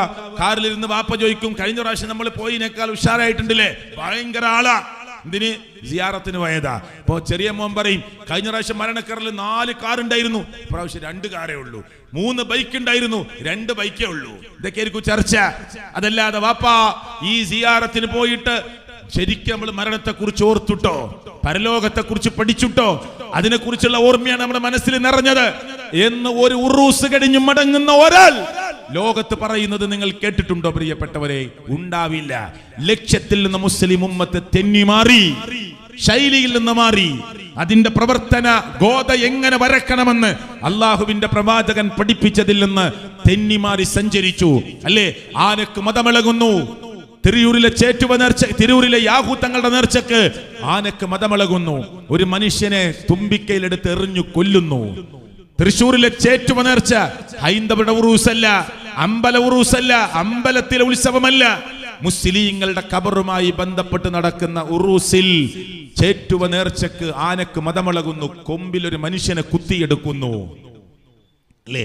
നമ്മൾ ആ പരിസരത്തൊക്കെ പ്രസംഗിക്കുമ്പോൾ മറുപടിക്ക് വരുന്ന പണ്ഡിതന്മാർ, സഖാഫിമാരായ ഉസ്താദുമാർ, പേരൊന്നും ഞാൻ പറയാൻ ആഗ്രഹിക്കുന്നില്ല, ആനക്ക് എന്താ കുഴപ്പം എന്നാ ചോദിക്കണത്. ആളുകളെ വിളിച്ചുകൂട്ടിയിട്ട് ആനക്കിപ്പോ എന്താ കുഴപ്പം? ആനയെ ഖബറിന്റെ അടുത്തോ അല്ലെങ്കിൽ പരിസരത്തൊന്ന് കൊണ്ടുവരരുതെന്ന് ഖുർആനിലുണ്ടോ? ആനനെ പറ്റിയ അദ്ദേഹം തന്നെ ഖുർആനിലില്ലേ എന്നൊക്കെ ചോദിച്ച് അടുത്ത വർഷം ഇപ്പോഴുള്ള ആനനേക്കാളും കൂട്ടാനാണ് ഈ ഉസ്താദന്മാരും പണ്ഡിതന്മാരും ശ്രമം നടത്തിക്കൊണ്ടിരിക്കുന്നത്. അതല്ലാതെ ഇത് കണ്ടിട്ടെങ്കിലും മുസ്ലിങ്ങളെ ഒന്ന് ചിന്തിക്കണേ എന്ന് പറഞ്ഞു കൊടുക്കാൻ ആരുണ്ട് കേരളക്കരയിൽ? ആരുണ്ട്? പൊളിറ്റിക്കൽ ആവശ്യങ്ങൾക്ക് വേണ്ടി, UDF-ന് വേണ്ടി, CPM-ന് വേണ്ടി, CPI-ക്ക് വേണ്ടി, ലീഗിന് വേണ്ടി കീഴ്പറമ്പിലെ മുസ്ലിങ്ങളെ മുട്ടിചുരുട്ടി ആകാശത്തിലേക്ക് എറിഞ്ഞ് സ്ഥാനാർത്ഥിയുടെ വിജയാഘോഷം നടത്തി തുള്ളിച്ചാടി മുദ്രാവാക്യം വിളിക്കുന്ന സ്പിരിറ്റ് നിങ്ങൾക്ക് അല്ലാഹുവിന്റെ ദീന് പഠിക്കാനുണ്ടോ? ഉണ്ടോ? നമുക്കൊക്കെ രാഷ്ട്രീയമുണ്ട്. അരാഷ്ട്രീയവാദത്തിന്റെ ആളുകളല്ല നമ്മളാരും. രാഷ്ട്രീയത്തിലേക്ക് ഇറങ്ങണമെന്ന് പറയുന്നവരാണ്. പക്ഷേ ആ ആവേശവും ആ സ്പിരിറ്റുമൊക്കെ ദീന് പഠിക്കുന്നതിലും ദീന് നിലനിർത്തുന്നതിലും ഉണ്ടോ എന്ന ചോദ്യത്തിന് നമ്മുടെ മനസ്സുത്തരം പറയണം. ഇല്ല എന്നാണ് മറുപടി. ആ ആവേശമൊന്നും ദീനിന്റെ രംഗത്തില്ല. അത് മഗ്‌രിബിന്റെ നേരത്തെ ആ മുദ്രാവാക്യെങ്കിൽ ആയിക്കോട്ടെ, മഗ്‌രിബൊന്നും നമുക്ക് പ്രശ്നമില്ല. നമ്മളങ്ങനെ മുദ്രാവാക്യം വിളിക്കും, നമ്മളങ്ങനെ റോഡിലൂടെ പോകും. പള്ളി നമ്മെ നോക്കി ചിരിക്കുന്നുണ്ട്, പള്ളിയുടെ മിനാരം നമ്മെ നോക്കി ചിരിക്കുന്നുണ്ട്, അതൊന്നും നമുക്ക് പ്രശ്നമില്ല. നമ്മളിങ്ങനെ മുട്ടി ചുരുട്ടി വായു വിലെറിഞ്ഞ് ആവേശത്തിൽ അന്നത്തെ അങ്ങോട്ട് ക്ഷീണിച്ച് വീട്ടിൽ പോയി കിടന്നിട്ട് പറയാ, ഇന്നത്തെ ദിവസം ആകെ പിടുത്തം വിട്ടിട്ടുണ്ട്, മഗ്‌രിബുല്ല ഇശാഉല്ല ഒറ്റ കിടത്ത അല്ലേ? ഇതാണോ ദീന്? ആണോ? ഇതാണോ രാഷ്ട്രീയത്തിന്റെ സ്പിരിറ്റ്? അല്ല എന്ന് നിങ്ങളുടെ മുമ്പിൽ ഉറക്കെ പറയുന്നത് പരലോക രക്ഷയ്ക്കു വേണ്ടിയാണ്, പരലോകത്തിന്റെ മോക്ഷത്തിനു വേണ്ടിയാണ്. അതുകൊണ്ട് പ്രിയപ്പെട്ടവരെ, ഇവിടെ ഞാൻ ചില കാര്യങ്ങൾ വേഗത്തിൽ ഓർമ്മപ്പെടുത്തി എന്റെ സംസാരത്തിന്റെ അവസാന ഭാഗത്തേക്ക് ഞാൻ പ്രവേശിക്കും. സുഹൃത്തുക്കളെ, ലോകത്തിന്റെ രക്ഷിതാവായ റബ്ബ് അവന് ഉറക്കമില്ലാത്തവനാണ്, അവന് ക്ഷീണമില്ല, അവന് മയക്കമില്ല, അവന് തളർച്ചയില്ല, അവന് പാസ്റ്റ് ഇല്ല, അവന് പ്രസന്റ് ഇല്ല, അവന് ഫ്യൂച്ചർ ഇല്ല. അവനൊരു തുടക്കം നമുക്ക് പറയാനില്ല, അവനൊരു ഒടുക്കം നമുക്ക് പറയാനില്ല. അവൻ എന്നുമുള്ളവനാണ്, ഹയ്യുൽ ലാ യമൂത്ത്, ഒരിക്കലും മരണമില്ലാത്തവനാണ്. ആ റബ്ബ് നമ്മെ വീക്ഷിക്കുന്നുണ്ട്, ഒബ്സർവ് ചെയ്യുന്നുണ്ട്. ഇന്ന റബ്ബക ലബിൽ മിർസ്വാദ്, ഇന്ന റബ്ബക ലബിൽ മിർസ്വാദ്. പതിസ്ഥാനത്തിരുന്ന് ഒരു വീടിന്റെ മുകളിൽ കയറിയിട്ട് 2 കുട്ടികൾ മുറ്റത്തിങ്ങനെ കളിക്കുന്നത് ഒരു വാപ്പ നോക്കി കണ്ടിട്ട് പറയും, വേണ്ട നീ ഇപ്പൊ വീഴുമെന്നൊക്കെ പറഞ്ഞാൽ വാപ്പ അതിങ്ങനെ കണ്ടു പറയാ അല്ലേ? ലോകത്തിന്റെ രക്ഷിതാവ്. ഞാൻ വാപ്പയിലേക്കോ വീടിന്റെ മുകളിലേക്കോ ഒന്നും റബ്ബിനൊരിക്കലും താരതമ്യം ചെയ്തിട്ടില്ല കേട്ടോ, ചെയ്യാനും പാടില്ല. അതൊന്നും അല്ലല്ലോ അല്ലാഹ്. ലോകത്തിന്റെ രക്ഷിതാവ്. ഒരു പുളിമരത്തിന്റെ ചെറിയ ഇല, ഒരു ഇല്ലിയിലെ ഒരു ചെറിയ ഇല, അതിങ്ങനെ അതിന്റെ ഇല്ലയിൽ നിന്ന് ഞെട്ടറ്റ് പറന്ന് നമുക്ക് ദൂരം നിന്ന് കാണാൻ പോലും ഇല്ലാത്ത ഇല ഞെട്ടറ്റു വീഴുന്നത് പോലും അറിയുന്ന ലോകത്തിന്റെ രക്ഷിതാവായ റബ്ബ്. ആ റബ്ബിനെ ഭയപ്പെടണം. അവൻ എല്ലാം കാണുന്നു, എല്ലാം കേൾക്കുന്നു, കണ്ണിന്റെ കട്ടുനോട്ടം പോലും. വർത്താനം പറഞ്ഞ ഒരാൾ മുന്നിക്കോയപ്പോ ഓനെങ്ങനെ ആ കളിയാക്കി ബേക്കുന്ന് ഒരു ചുണ്ടുകൊണ്ടും കണ്ണുകൊണ്ടും മാന്യം കാണിച്ചതുവരെ രേഖപ്പെടുത്തുന്ന ലോകരക്ഷിതാവായ റബ്ബ്. ആ റബ്ബിനെയാണ് ഭയപ്പെടേണ്ടത്. അവനെ വിട്ട് ദർഗകളെയും മഹാരഥന്മാരെയും അവന്റെ അടിമകളെയും തേടി പോകാൻ പ്രിയപ്പെട്ടവരെ ഇസ്ലാം അനുവദിക്കണില്ല, ഖുർആൻ അനുവദിക്കണില്ല. ആളുകൾ ഇന്ന് ഏറ്റവും കൂടുതൽ പോകുന്നതും പിടക്കുന്നതും എവിടെ അറിയോ? ഖബറുമായി ബന്ധപ്പെട്ടിട്ടാ. ഇപ്പൊ ഇവിടെ പറഞ്ഞില്ലേ ഉദ്ഘാടന പ്രസംഗത്തിൽ, കഴിഞ്ഞ ഏതാനും ദിവസങ്ങൾക്ക് മുമ്പ് ഞങ്ങൾ ദ്വീപിലായിരുന്നു. അൽഹംദുലില്ലാ, അള്ളാഹുവിന്റെ അപാരമായ അനുഗ്രഹത്താൽ അവസാനം പ്രസംഗിച്ചു പോകുന്നത് കിൽത്താൻ എന്ന ദ്വീപില. അവിടെ ഒരു ജാറം തന്നെ ഒരു മനുഷ്യന്റെ കൈ മാത്ര, മനസ്സിലായോ? ഒരു മനുഷ്യന്റെ ഫുള്ള് ബോഡിയില്ല, ഒരു മനുഷ്യന്റെ കൈ മാത്രം, അതാ ജാറം. അവിടുത്തെ ആളുകളോട് ചോദിച്ചാൽ പറയും, ഏത് മനുഷ്യന്റെ കയ്യാത്? ഏതെങ്കിലും മനുഷ്യന്റെ കൈയാവട്ടെ, ഇനിയിപ്പോൾ അതിന് അഡ്രസ്സ് കിട്ടുക കിട്ടാതിരിക്കട്ടെ, ഒരു മനുഷ്യന്റെ കൈ ഈ ഖബറിന്റെ ഉള്ളിലുണ്ട്. എന്നിട്ട് എന്താ അവിടെ ചെയ്യുന്നത്? എന്നിട്ട് ഈ ദ്വീപത്തെ ആളുകൾ വേറെ ദ്വീപൊക്കെ പോവുക, വേറെ ദ്വീപിൽ നിന്ന് ഈ ദ്വീപിലേക്ക് ആളുകൾ വരിക, എന്നിട്ട് അവിടെ പോവുക, എന്നിട്ട് അവിടെ നിന്ന് പറയാ ഞങ്ങൾ വേറെ ദ്വീപിലേക്ക് പോവുകയാണ് കേട്ടോ. അതുകൊണ്ട് അപകടമൊന്നും കൂടാതെ ഞങ്ങളുടെ ബോട്ട്, ഞങ്ങളുടെ കപ്പൽ അവിടെ എത്തണം. ഞങ്ങൾ അതിനാണ് ഇവിടെ പറയുന്നത്, ഞങ്ങൾ കഞ്ഞി വെച്ച് വിളമ്പാം, ചോറ് വെച്ച് കൊടുക്കാം. ആരോടാ പറയണത്? വീട് വിട്ടിറങ്ങുമ്പോൾ മുസ്ലിം പറയേണ്ടത് എന്താ? ബിസ്മില്ലാ തവക്കൽതു അലല്ലാഹ് ലാ ഹൗല വലാ ഖുവത ഇല്ലാ ബില്ലാഹ്. ബിസ്മില്ലാ, അല്ലാഹുവിന്റെ നാമത്തിലാണ്. തവക്കൽതു അലല്ലാഹ്, അല്ലാഹുവിൽ ഞാൻ ഇതാ ബരമേൽപ്പിക്കുകയാണ്. ലാ ഹൗല വലാ ഖുവത ഇല്ലാ ബില്ലാഹ്. ഒരു കഴിവും കാര്യവും അല്ലാഹുവിൽ നല്ലാതെ ഇല്ല. ഇത് പറഞ്ഞിട്ടാണ് നമ്മൾ വീട് വിട്ടിറങ്ങണത്. ഇതല്ലേ കീഴ്പ്പറമ്പിൽ എല്ലാ സുന്നികളായ സെലഫികളും സമസ്തക്കാരും ഒക്കെ പറയണത് ഇതേ വർത്താനല്ലേ ആണ്. വാഹനത്തിൽ കയറുമ്പോ സുബ്ഹാനല്ലദീ സഖറ ലനാ ഹാദാ വമാ കുന്നാ ലഹു മുഖ്രിനീൻ വഇന്നാ ഇലാ റബ്ബിനാ ലമുൻഖലിബൂൻ. ഇതല്ലേ എല്ലാവരും പറയുന്നത്. ടോയ്ലറ്റ് കിടക്കുമ്പോ അല്ലാഹുമ്മ ഇന്നി അഊദു ബിക മിനൽ ഖുബ്സി വൽ ഖബായിസ്, ആൺ പിശാചിൽ നിന്നും പെൺ പിശാചിൽ നിന്നും അല്ലാഹുവേ നിന്നോട് രക്ഷ ചോദിക്കുന്നു, അഭയം ചോദിക്കുന്നു. കൊതുകൊന്നല്ല അതിന്റെ അർത്ഥം കേട്ടോ, കൊതുകുന്നൊന്നും അർത്ഥം വെക്കണ്ട. ആൺ പിശാജ് പെൺ പിശാജ്, അതിനകത്ത് അല്ലാഹുവിനോട് രക്ഷ ചോദിക്കുന്നു. കാരണം ടോയ്ലറ്റ് പിശാജിന് ഇഷ്ടപ്പെട്ട സ്ഥല, അത് വേസ്റ്റ് കളയാനുള്ള സ്ഥല. അവിടെ പോയിരുന്ന് ഇങ്ങനെ പത്രം വായിച്ചിരിക്കുക, അവിടെ പോയിരുന്ന് മൊബൈൽ കളിച്ചുകൊണ്ടിരിക്കുക, അതിന് പറ്റിയ സ്ഥലം അല്ലത്. പിന്നെ അത് വേസ്റ്റ് കളയാനുള്ള സ്ഥലം, അത് കളഞ്ഞ് വൃത്തിയാക്കി തിരിച്ചു പോരണം. വലത്തേക്കാൽ മുന്നോട്ട് വെച്ച് ഒഫ്രാനക്. സ്കൂളിലെ കുട്ടികൾക്ക് അവിടെ പോയിട്ട് ഇങ്ങനെ ആവശ്യമില്ലാതിരുന്ന പലതും തോന്നും. അപ്പോഴാ ഇതില് വത്സമ്മ കേട്ടോ, കൃഷ്ണൻകുട്ടി, സാറ പേര് മുഹമ്മദ്, ഫാത്തിമ, ജോസഫ്, ജസ്സി ഒക്കെ എഴുതിയേക്കണതുകൊണ്ടാ. ഗവൺമെന്റ് നല്ല ടോയ്ലറ്റ് ഉണ്ടാക്കിയിട്ട് ഒരു 5 രൂപ കൊടുത്തിട്ട് നിങ്ങൾ ഉപയോഗിച്ചോളി നല്ല വൃത്തിയിൽ പെയിന്റൊക്കെ അടിച്ച് തരും. എന്നിട്ട് വൃത്തി കേടാക്കരുത്, വെള്ളം നന്നായി ഉപയോഗിക്കണം എന്നൊക്കെ എഴുതി വെച്ചാൽ ക്ലോസറ്റിൽ നിന്ന് ഇങ്ങനെ ആലോചിക്കും ഇത് ഏത് അക്ഷരം കളഞ്ഞാൽ ആ വൃത്തി കേടാവുകയാണ്. എന്നിട്ട് പോരിന് മുമ്പ് ചുരണ്ടും. ശൈത്താന്റെ പണിയാ, മനസ്സിലായില്ലേ? ശൈത്താന്റെ പണിയാ. ട്രെയിനിൽ കയറി നോക്കി, അതിന്റെ ഉള്ളിൽ കണ്ട് കയറിയിട്ട് പലതും ഇങ്ങനെ എഴുതി വെച്ചിരിക്കുക, പലതും വരച്ചു വെച്ചിരിക്കുക. കാരണം എന്താ, ആവശ്യം കഴിഞ്ഞിട്ട് അവിടുന്ന് പോരുന്നില്ല. അപ്പൊ ശൈത്താൻ പറയും അത് വരച്ചള, ഇത് എഴുതിക്കള, ആ തോന്നിയാസത്തിന്റെ നമ്പർ കൊടുത്തള, വൃത്തികേടിന് നമ്പർ കൊടുത്തള, പലതും തോന്നിപ്പിക്കും, അതൊക്കെ എഴുതി വെക്കും. അതുകൊണ്ട് ഈ ടോയ്ലറ്റ് എന്നുള്ളത് ആ പിശാചിന് ഇഷ്ടപ്പെട്ട സ്ഥല. അതുകൊണ്ട് അവിടേക്ക് കയറുമ്പോ അല്ലാഹുമ്മ ഇന്നി അഊദു ബിക മിനൽ ഖുബ്സി വൽ ഖബായിസ്, ആൺ പിശാചിൽ നിന്നും എല്ലാ പിശാചുക്കളിൽ നിന്നും അല്ലാഹുവേ നിന്നോട് രക്ഷ ചോദിക്കുന്നു. തിരിച്ചു പോരുമ്പോ ഗഫ്റാനക്, അല്ലാഹുവിനോടല്ലേ. പള്ളിക്ക് കയറുമ്പോൾ നബിയുടെ മേൽ സ്വലാത്ത്, എന്നിട്ട് അല്ലാഹുമ്മ ഫ്തഹ് ലീ അബ്വാബ റഹ്മതിക്, അല്ലാഹുവേ കാരുണ്യത്തിന്റെ കവാടങ്ങൾ നീ എനിക്ക് തുറന്നുകൊണ്ട അല്ലാ. എന്നിട്ട് തഹയ്യത്ത് നിസ്കരിച്ചു, എല്ലാം അല്ലാഹുവിനോടാ. അതിലെല്ലാ പ്രാർത്ഥനയും ദിക്റും അല്ലാഹുവിനോടാ. നിസ്കാരം കഴിഞ്ഞ ഉടനെ അല്ലാഹു അക്ബർ എന്ന് പറയാവുന്ന റിപ്പോർട്ടുകൾ കാണാം. അല്ലെങ്കിൽ അസ്തഗ്ഫിറുല്ലാഹ് 3 വട്ടം അല്ലാഹുവിനോടാ. അല്ലാഹുമ്മ അൻതസ്സലാം വമിൻകസ്സലാം അല്ലാഹുവിനോടാ. അല്ലാഹുമ്മ ലാ മാനിയ ലിമാ അഅ്തൈത വലാ മുഅ്തിയ ലിമാ മനഅത വലാ യൻഫഉ ദൽ ജദ്ദി മിൻകൽ ജദ്, അല്ലാഹുവിനോടാ. ആർക്കിൽ തർക്കണ്ടോ? സമസ്തക്കാർക്ക് തർക്കണ്ടോ? സുന്നികളായ ഞങ്ങൾക്ക് ഒരു തർക്കമില്ല. ഇതൊക്കെ റബ്ബിനോടാ, ഇതെല്ലാം റബ്ബിനോടാ, ലോകത്തിന്റെ രക്ഷിതാവായ റബ്ബിനോട് മാത്രം. തർക്കമില്ലല്ലോ. അങ്ങനെ എല്ലാ പുതുവസ്ത്രം കിട്ടുമ്പോ, രാത്രി ഉറങ്ങാൻ നേരത്ത് ഉറക്കത്ത് ഉണർന്നാൽ 100 കണക്കിന് ദിക്റുകൾ പ്രാർത്ഥനകൾ അല്ലാഹുവിനോടാ. ഖുർആനിലെ റബ്ബന റബ്ബി റബ്ബന അളലംന റബ്ബന ആതിന റബ്ബി ഇശ്റഹ് ലി റബ്ബി ഹബിലി, ഇങ്ങനെ എല്ലാ ദുആ അല്ലാഹുവിനോടാ.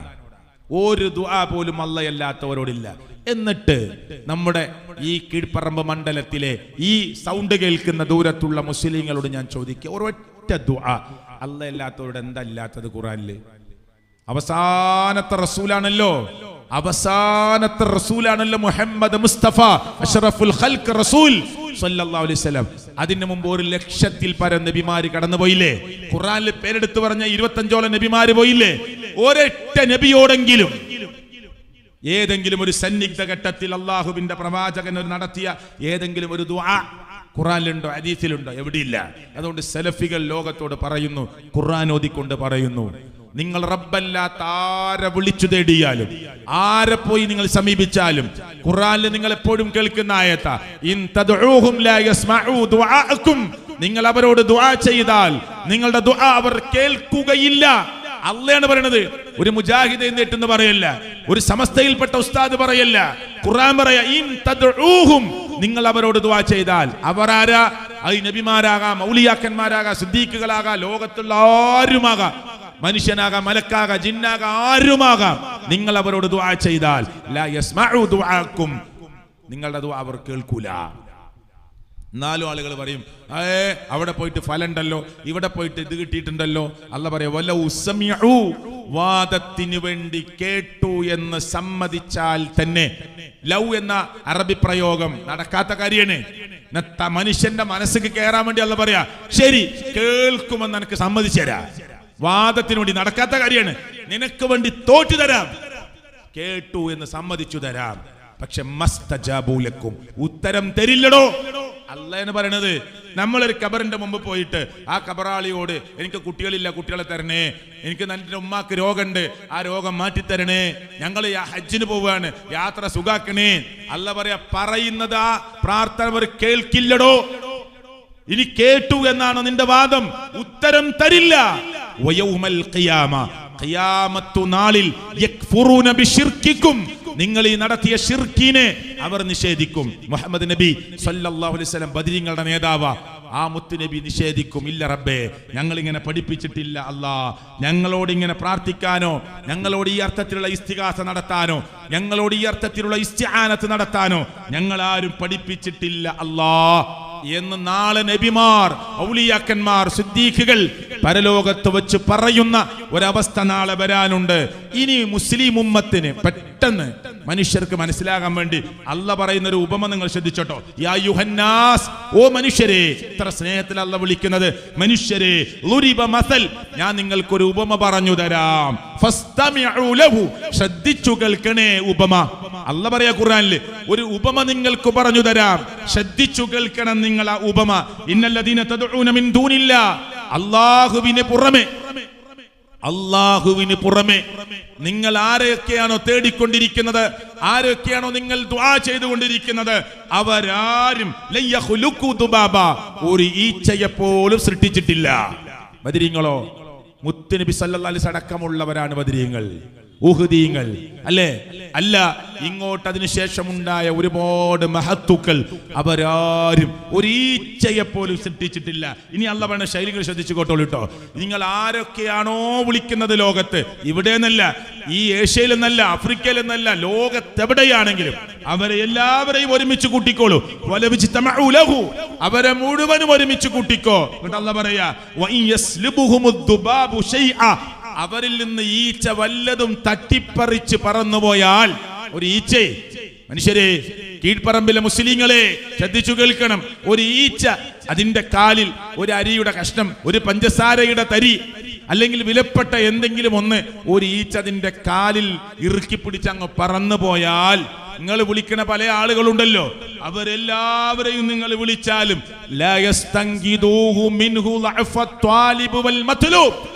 അവർക്കതിനെപ്പോലും ഒന്ന് രക്ഷപ്പെടുത്തി തരാൻ കഴിയില്ല. എന്നിട്ടല്ലേ പിന്നെ ബാക്കി കാര്യം? അതാ അല്ലാഹ് പറയണത്. ഒരു ഈച്ച വല്ലതും ഇറുക്കി പിടിച്ച് തട്ടിപ്പറിച്ച് പറന്നുപോയാൽ അതുപോലും നിങ്ങൾ വിളിച്ചുകൊണ്ടിരിക്കുന്ന ആളുകൾക്ക് തിരിച്ചു വാങ്ങിത്തരാൻ കഴിയില്ല. തേടിയവനും തേടപ്പെട്ടവനും, അപേക്ഷിച്ചവനും അപേക്ഷിക്കപ്പെട്ടവനും ഈ വിഷയത്തിൽ ദുർബലരാണ്. ഇതിനാറെ എങ്ങനെ ഇനി അള്ളാഹു ഉപമ പറഞ്ഞുതരാ? ഇതിലാരെ എങ്ങനെ അല്ല ഇനി സിമ്പിളായി ഈ മനുഷ്യ സമൂഹത്തിന്റെ മുമ്പിൽ അല്ല പറഞ്ഞുതരിക? ഇനി എന്നെ കേൾക്കുന്ന യുവാക്കളെ ഒരു ഉപമ കൂടി കേട്ടോളൂ. ലഹു ദഅവത്തുൽ ഹഖ്, അല്ല പറയാ, യഥാർത്ഥ പ്രാർത്ഥന അല്ലാഹുള്ളതാ. വല്ലദീന യദ്ഊന മിൻ ദൂനിഹി ലാ യസ്തജീബൂന ലഹും ബിശൈ ഇല്ലാ കബാസിതി കഫൈഹി ഇലൽ മാ. എത്ര സിമ്പിൾ ആയിട്ട് അല്ല പറഞ്ഞു തരുന്നത്. അല്ലാഹ്ക്ക് പുറമെ നിങ്ങൾ ആരെയൊക്കെ തേടിക്കൊണ്ടിരിക്കുന്നുണ്ടോ, ദുആ ചെയ്യുന്നുണ്ടോ, ശരി, അവരാരും നിങ്ങൾക്ക് ഉത്തരം തരില്ല. എന്നിട്ട് അല്ലാഹ് പറയാ, വെള്ളത്തിലേക്ക് കൈനീട്ടിയവനെ പോലെയാണ്. ഇവിടെ ഒരു കിണറുണ്ട്, ഇവിടെ ഒരു കുളമുണ്ട്, ശരി, വെള്ളം കോരാൻ ബക്കറ്റോ കയറോ മോട്ടറോ ഒന്നുമില്ല. അതിന്റെ 10 മീറ്റർ താഴെ വെള്ളമുണ്ട്. ഈ സ്റ്റേജിന്റെ താഴെ ഇവിടെ വെള്ളമുണ്ട്. ഞാൻ ഇവിടുന്ന് ഇങ്ങനെ കൈനീട്ടി വെള്ളം എന്ന് പറഞ്ഞാൽ എന്റെ വായിൽ വെള്ളം എത്തുമോ?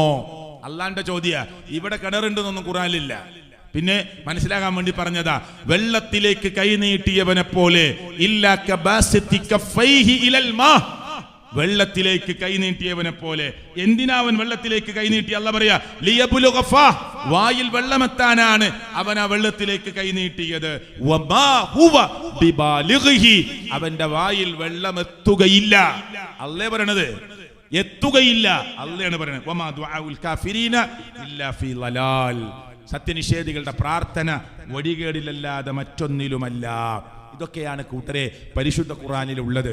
നിങ്ങളൊന്ന് പഠിക്കാൻ തയ്യാറാണ്, വാശിയൊക്കെ വിട്ട് ഒന്ന് പഠിക്കുക. ഖബറുകൾ കെട്ടിപ്പൊക്കരുതെന്ന് അള്ളാന്റെ റസൂല് പറഞ്ഞതാ.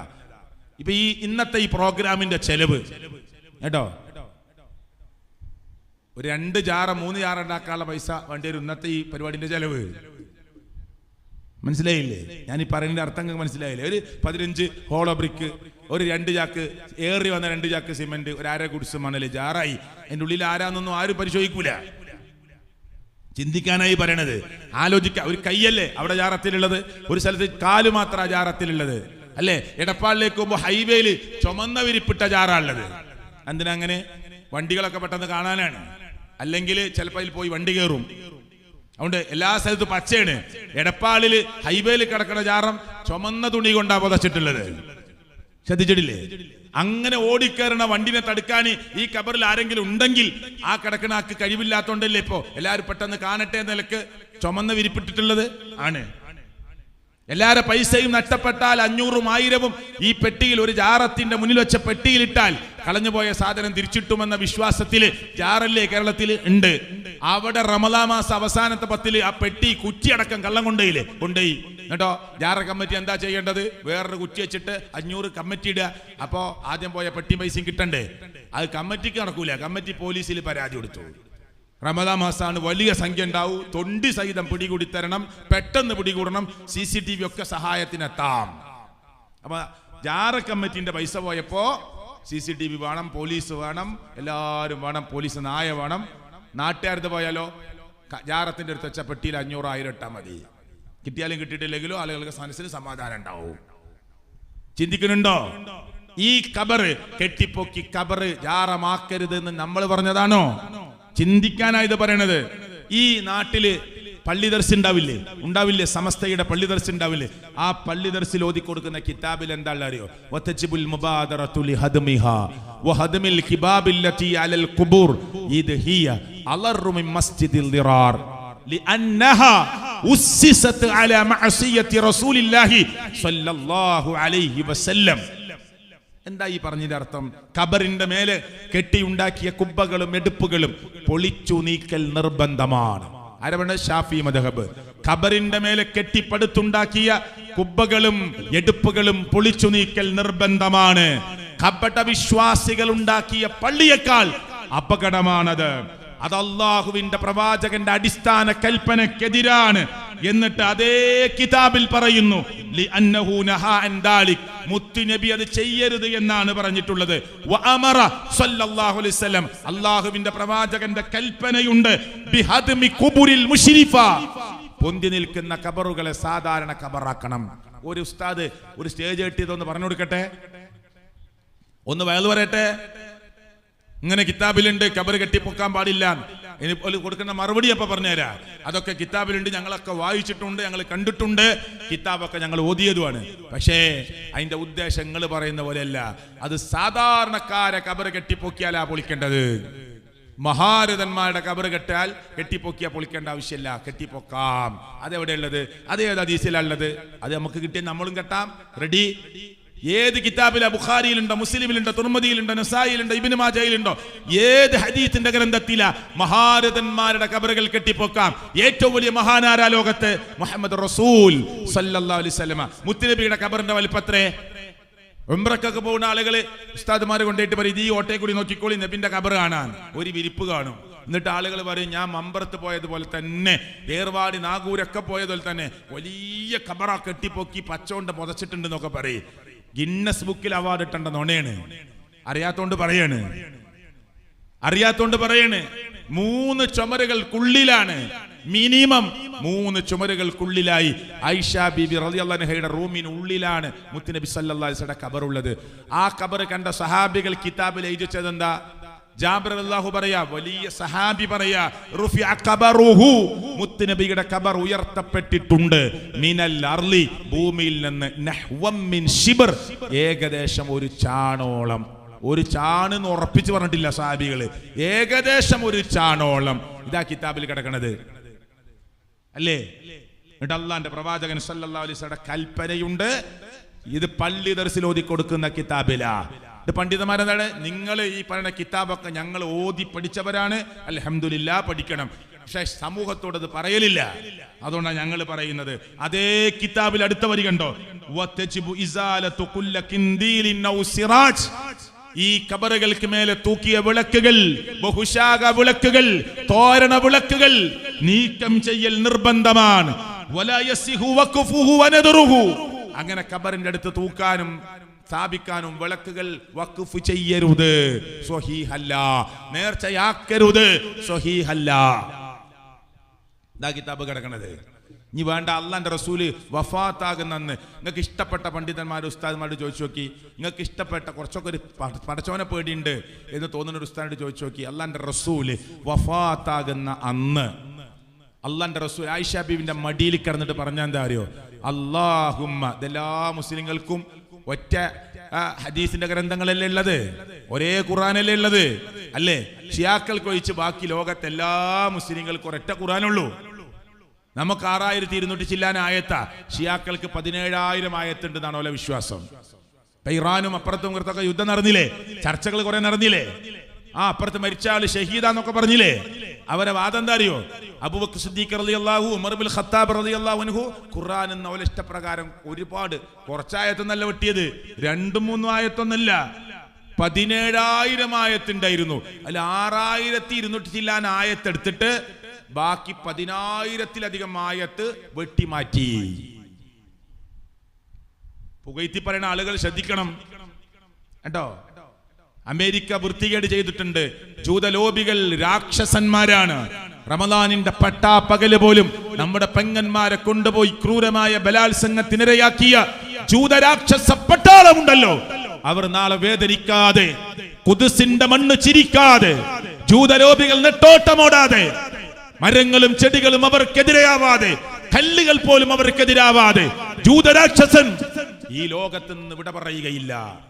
അവസാനത്തെ സമയം വരാനുണ്ട്, അത് വിശ്വസിക്കുന്നവരാ നമ്മള്. പക്ഷേ അതിന്റെ മറവിൽ ആ ജൂതലോബികളുടെ ക്രൂരകൃത്യങ്ങൾ ലോകത്ത് നടക്കുമ്പോ അമേരിക്ക പോലെ ലോക പോലീസ് ചമയുന്ന വൃത്തികേട് ലോകത്തിന്റെ മുമ്പിൽ ചെയ്യുന്ന ഈ അമേരിക്കയുടെ തോന്നിവാസങ്ങൾ ഇങ്ങനെ ലോകത്തിന്റെ മുമ്പിൽ ഇങ്ങനെ അടിച്ചേൽപ്പിക്കുമ്പോ മറുഭാഗത്തുള്ളവർ, പ്രിയപ്പെട്ടവരെ, എന്തു ചെയ്തു എന്നതിനപ്പുറം അതെ ഒരാളെയും ഒരു മനുഷ്യനെയും കൊല്ലുന്നതോ തല്ലുന്നതോ വേദനിപ്പിക്കുന്നതോ ഇഷ്ടപ്പെടാത്തവരാ നമ്മൾ. ലോകത്തിലെല്ലാ മുസ്ലിങ്ങളും, തർക്കമേയില്ല. പക്ഷേ ഈ ഷിയാക്കൾ എന്ന് പറയുന്നവർ മുസ്ലിം ലോകത്തോട് പറയുന്നത് അബൂബക്കർ സിദ്ദീഖ് റളിയല്ലാഹു അൻഹു എന്ന് പറയില്ല. എന്താ പറയാ അറിയോ? ഇപ്പം മരിച്ച ഷഹീദാന്നൊക്കെ പറയുന്ന ചങ്ങാതി അടക്കം എന്താ പറയാ അറിയോ? അബൂബക്കർ സിദ്ദീഖ് ലഅനത്തുല്ലാ എന്നാ പറയാ. ലഅനത്തുല്ലാ എന്താ അതിനർത്ഥം?